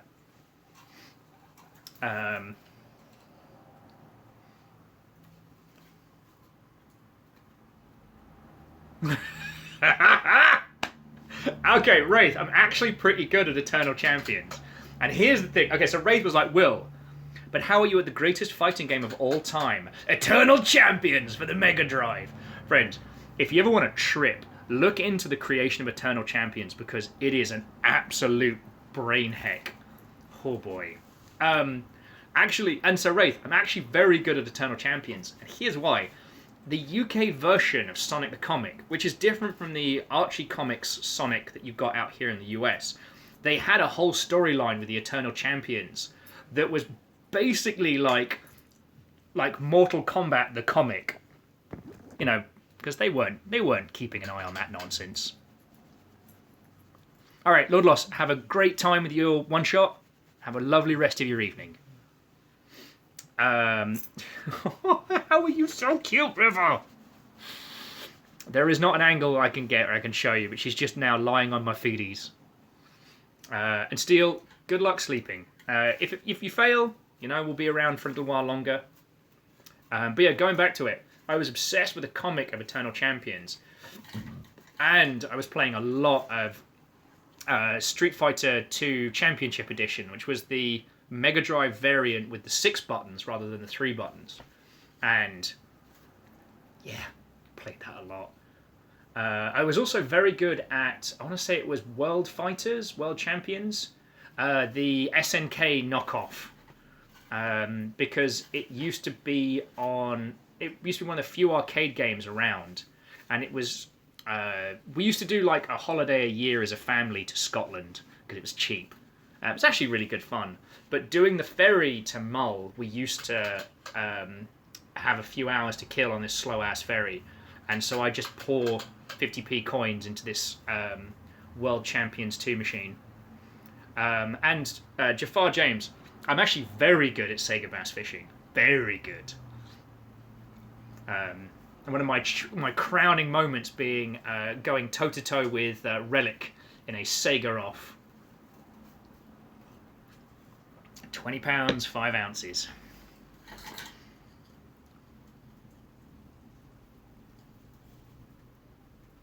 Oh, Robin says, still can't believe they got the second shot today. Feels weird to finally have that thing. I know what you mean. I guess I kind of feel a bit of... I don't know if I got a term for it. Like, survivor's guilt feels wrong.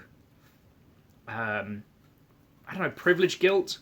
I feel guilty that I, in a couple of weeks, will be safe to kind of go out and do stuff again. I feel guilty about that. Also, Robin, if it kicks your ass tomorrow, just be ready. Have lots of water in the fridge and easy to eat food ready to go. The Clang says, "Is it wrong to be safe?" No. It's just that I'm going to be able to go back to living a semi-normal life in 2 weeks. I'm going to be able to go hug friends. I'm going to be able to go to the Gundam store, go drink at Skull, go to the supermarket without like any kind of like fear or worry. And it's a feeling that I want for all of you. And because of just purely my geographical location, I'm going to be ahead of the curve. And I feel guilty about that. Like, I want you all to feel that way. This has been a shit year and a half, and I want you all to get through it. So, yeah. Just, if I go ham on streaming lots, for the rest of the year, that's probably going to be why.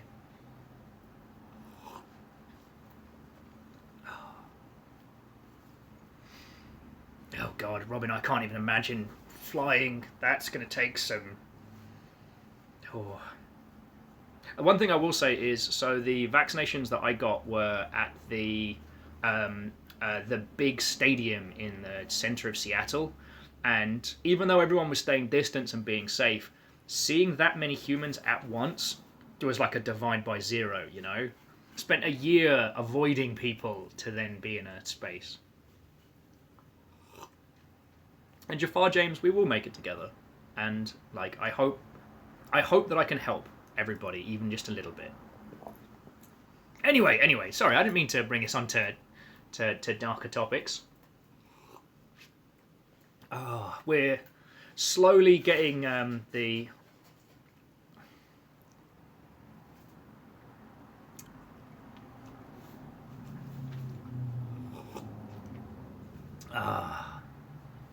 No...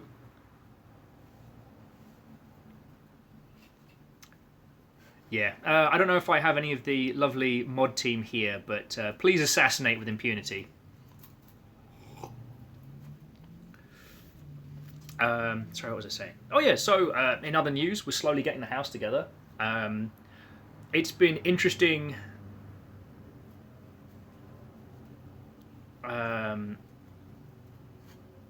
It's been interesting to combine our two lives into one house, and I wouldn't say it has been a painless process over the last few weeks, let me tell you.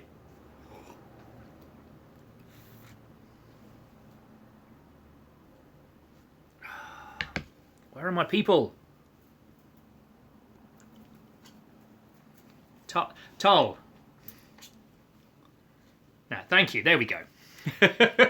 Thank you. If that was... I can't tell who that was, but thank you. And Tol, I don't know why that's saying now, but you are officially the first 31-month person. So congratulations. Heckin' yo. God. Oh, Tol's like, I had to go into mod mode, you nerd. Thank you, Tol. I can't do it. I was about to start using my big fat fingers on mobile to see like, oh God, can I do this? Gilmere, Watto. Hello. Yo! Okay, it seems it's happening. Clank. Jesus. 31 months. And 31 months at a tier 3. You know, it blows my mind each time. It's been blowing my mind since we hit like 3 months.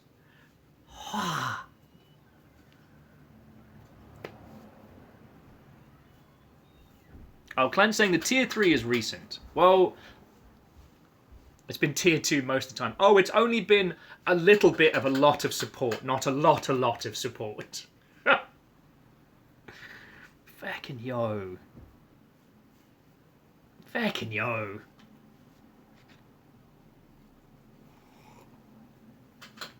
Oh, you glorious Mother Hubbards. Thank you, is what I'm trying to say. I mean, I don't want to get to being a cheese ball again, but one of the things that's been mentally hard for me while we've been doing this move around, and I've not been handling it very well, is that getting out of the survival mentality has been difficult. Pretty much since... I don't know if I ever really got out of it in New Zealand, but, like, I've been in this, like, survival mentality for years now. And, you know, part of that is due to my own failings. Like, you know, the ballad of evil will of me being a let's be honest, a drunken, drug-fueled, habitual cheating scumbag for many years definitely led to some of my darker times.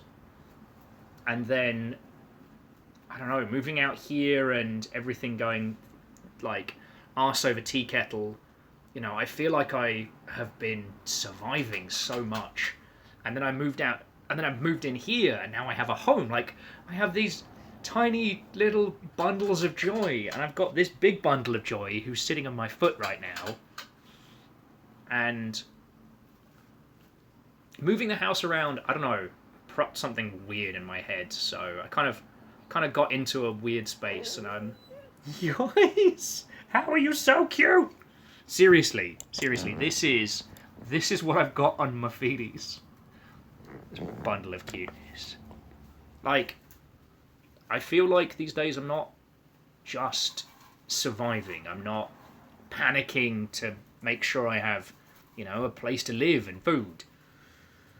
And you lot have been entirely responsible for me having a people life. Like, from the dog in my feeties to the coffee in my cup, you know?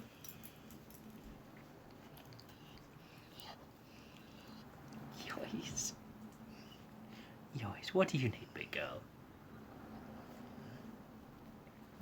Robin's like, they all look up to you.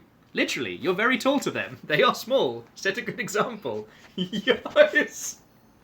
Super River, no. Hey, River, what's this? What's this? Hey, what's this? What's this, River? Look, it's the people on the internet. Look at this face. Look at this face. I mean, I've always loved dogs, but God, River, you're a lovely creature. Okay, alright, before I get too into the feels. So, you know, I had my second jab this week, and Thursday was just me, like, just shaking through the fever. The amount of times that River came and just cuddled up to me to make sure I was okay. She is a legitimately empathic dog. She can tell. She can tell when people aren't doing so well.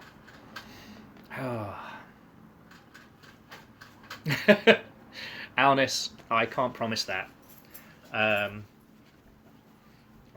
am thinking about what I'm going to have for food. I'm going to try and do some VO work today. Not like, you know, voice acting, but just voiceover. Alright, kiddos.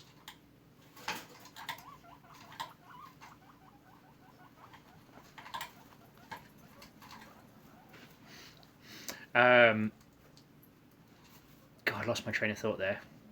Anyway, it's just, like, I'm looking around here, and the influence that you have all had on my life and the lives of all of us here is visible. Yois. Like, there's a... Hang on. You know what? I'll just flip this round. Hopefully the light doesn't crush it out. But, like, you might be able to see it. No, I'll have to take you closer. I'll have to take you closer. So up there with Fiona's, like, space Lego set, there's the Mac Daddy and the F-91. We've got the Gundams down here that are going to be added to the remnants of Hogwarts. So there's going to be, like, an SD Gundam battle. Over there, it's a little tiny Anjanath, which was either a birthday present or a... River. No? Oh, you're looking for your ball. Okay. I'll get it for you. Sorry about that. The tiny Anjanath, which was a gift. Like, fucking yo. Alright. I'll stop being a cheese ball. Good big girl. Yoys.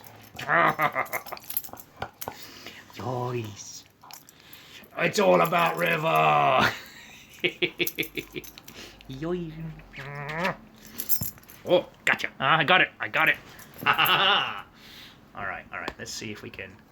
Alright, ready for the catch? Hop. Pacha! I tell you what, you have been really good. Shall we spoil River some? I might give her a treat. Do you all wanna give River a treat? Okay. You know what? This is me being a jerk. Of course you'll want me to give River a treat. I don't know why I'm asking it like it's a, you know, I feel like by asking you, oh, shall we give the dog a treat? It's kind of like being a magician at Chuck E. Cheese. Yes, you want to see the trick. Who's even asking? Bacon says, the new forbidden snack, cheese proofs. River loves Wotsits. Loves them. It's actually, Fiona's still mad at me because when we started dating, I had been sent a care package that contained Wotsits. And River came over and was like, oh, I'd quite like to try one. I was like, yeah, there you go. She fucking loved them. Turns out, aside from... she was very, very keen on that. So yeah, Fiona's not forgiven me for that one.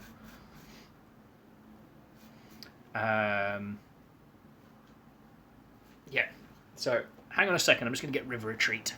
Oh yeah, numbers, I was just about to spoil the dog. Alright, how are we going to do this?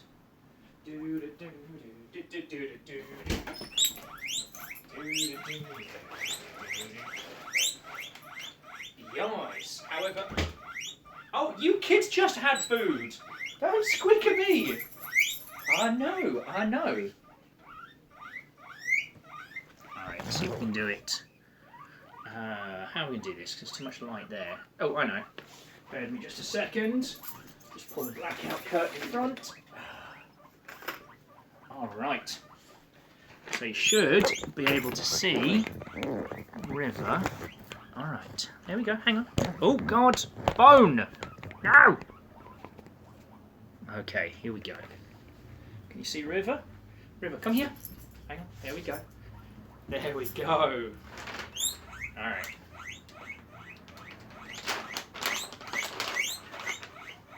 Alright, so, gonna give her 3 little treats. Alright, so, paw, good girl. Alright, down. There we go. Alright, you ready? Up! Good big girl. Good big girl. Alright, sit. Oh, there we go. Yoys. Alright, can you catch? Hop. Yoys. Smartest dog I've ever known. Sometimes the dumbest, but also the smartest. It's dog treats, children. You can't even eat these. There we go. No more. Oh, let me put the lid back on the hay.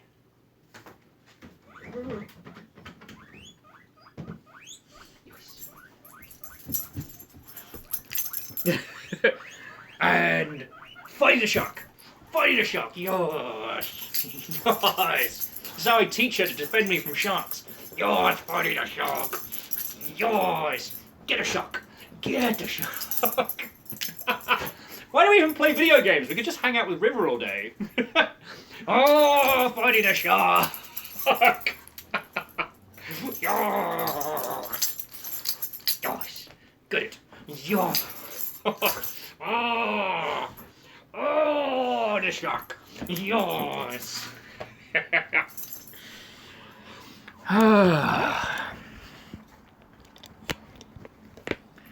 You'll see now why I'm such a fucking cheeseball when you do nice things. I wouldn't have any of this without you lot. And I think about that every bloody day. All my life. Kill shock. Get a shock. Yes. Oh. It's hard to be sad at any point. You got this lovely bundle with you. Okay. Okay, you can just chew on that down there.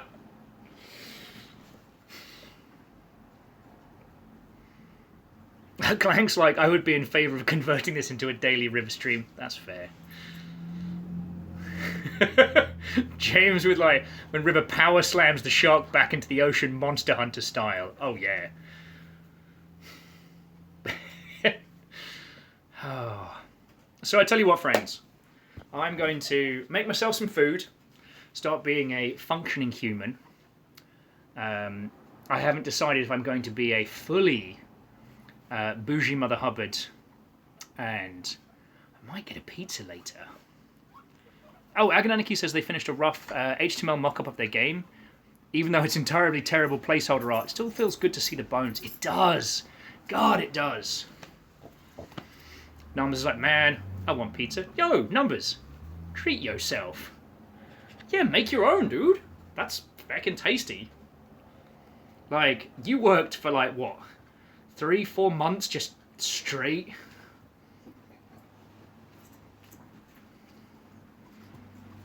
Oh no! Well, we'll talk to Mr. Pagliacci. We'll make sure that the coverage gets changed. Because I remember down in South Park that I was out of Pagliacci coverage range, and that Broke my tiny heart. But yeah, I am going to try and start, bless you, talking about some Kingdoms. and see if I can turn that into a video. And I should probably do a whole bunch of things. But, my friends, I do mean it. Like, outside of like the Will sobbing because stuff happens, like, you lot have been the best feckin' influence in my life. And I can't say enough thank yous for that. It's the long and short of it. I love that I get to talk video games, nattering and world stuff, and share some weird games with you all on the regular. Who's that? Coconut Milk. Watto and welcome. Though we were just bringing our adventure to a close. Do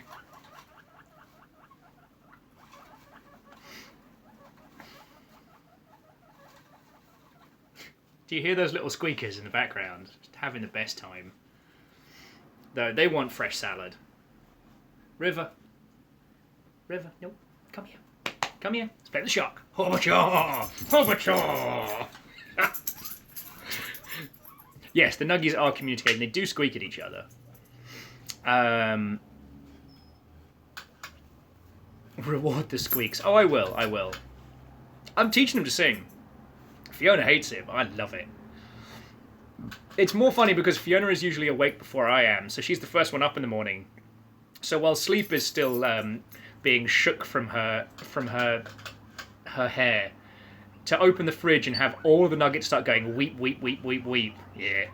Oh, Clank, I'm an absolute terror. This has been... Is that a hopa chopa chopa chopa chop? See? I could make them squeak for me. And like, because it's the Foster Boys the loudest, but then they get the girls going, and the girls get the rest of Guinea Pig Nation going. Race like teach them the Halo theme. And yes, Clank, I am drunk with power. I might actually be drunk with gin later. If I get enough work done, touch woods, I've got gin for myself. So I tell you what, friendos, I can't promise that I'll be able to host anything on the Discord later this evening. But I'd definitely be down for joining some gamery or what have you. Like, it probably won't be till 8 or 9. I know I'm a feckin' night owl and a half, and I do have rivers to walk and guinea pigs to look after. But if anybody wants to just do Discord hangouts later, I'll be around. The thing is, my internet's spotty. Sometimes it's like I can go like, 20, 25 minutes without having like a brief outage, and other times it's bad. Oh, and well, Fred, I'm glad, Number says, what about some Magic the Gathering arena drafting?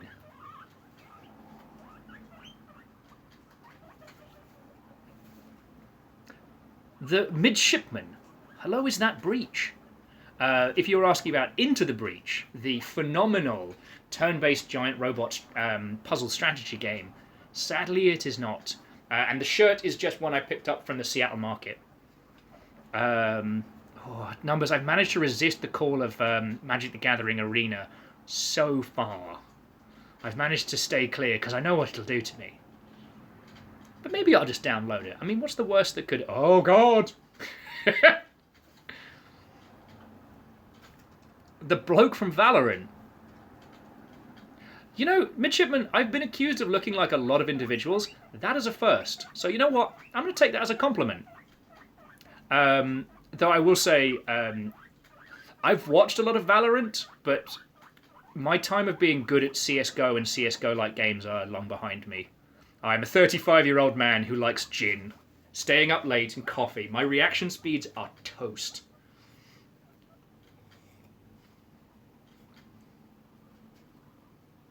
Yeah, you know what, Wraith, that's a good point. I will jump into voice chat later on this evening on Discord if I can. As we have a bunch of people, is Tal or any of the other mod peoples here?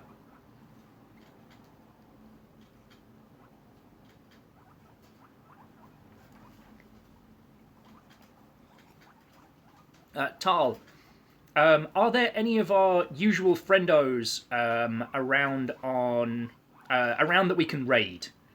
Like, see, I don't know because I can't see who's live. Because I feel like we've got a lovely group of people here, and while my conversational elements are coming to a close, it doesn't mean that everybody else has to be done with their afternoon. Lecter, timing! We were just coming to a close. You missed guinea pigs and river, and we're doing a whole bunch of stuff. So Tuna's up. Sorry, Turner's up. I'm always going to call him Tuna. So that's an option.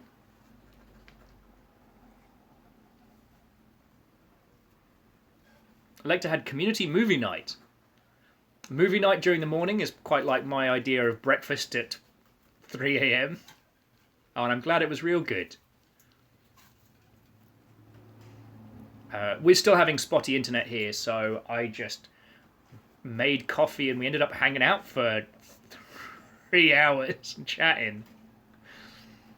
But I'm gasping for Asani. And yeah, numbers, you're right. Breakfast at 3 a.m. is negative breakfast.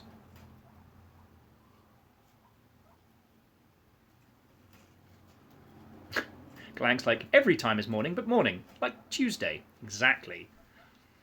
Thursday. What a concept. Yeah, and numbers will be able to do negative breakfast again.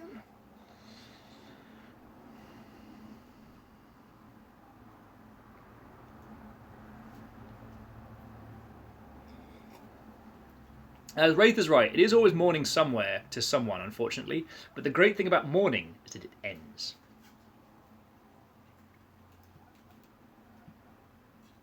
Why am I hearing the "It's Always Sunny" theme and playing in my head now? Do do do do do do do do do. The gang break time.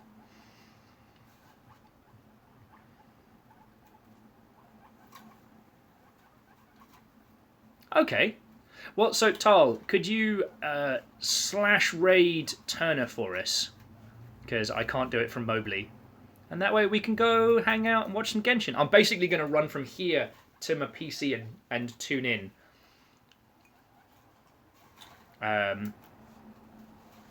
Because much like with people playing Valorant, like, I haven't gotten into Genshin more than just like the initial 30-minute experience.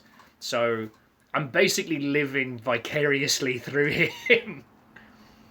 Oh, he's currently on the Binding of Isaac. Oh, that's cool. He was lamenting to me that because people have been enjoying his Genshin stuff so much that he wants to play the Binding of Isaac, but nobody wants to watch it. So we can go be friendos. We can go be friendos.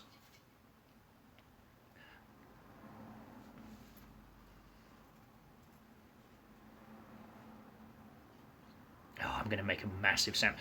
My friends, I'm already planning the sandwich I'm going to make. I may indulge pizza later, but that would be an extravagant choice. Graphite, you terror. Oh, Ray says they managed to avoid Genshin because I don't want to play it on mobile. I'm not sure they run on the PC. I mean, I got that PS4 eyeballing me over there. Graphite's like, you may not run credits, but that's not going to stop me.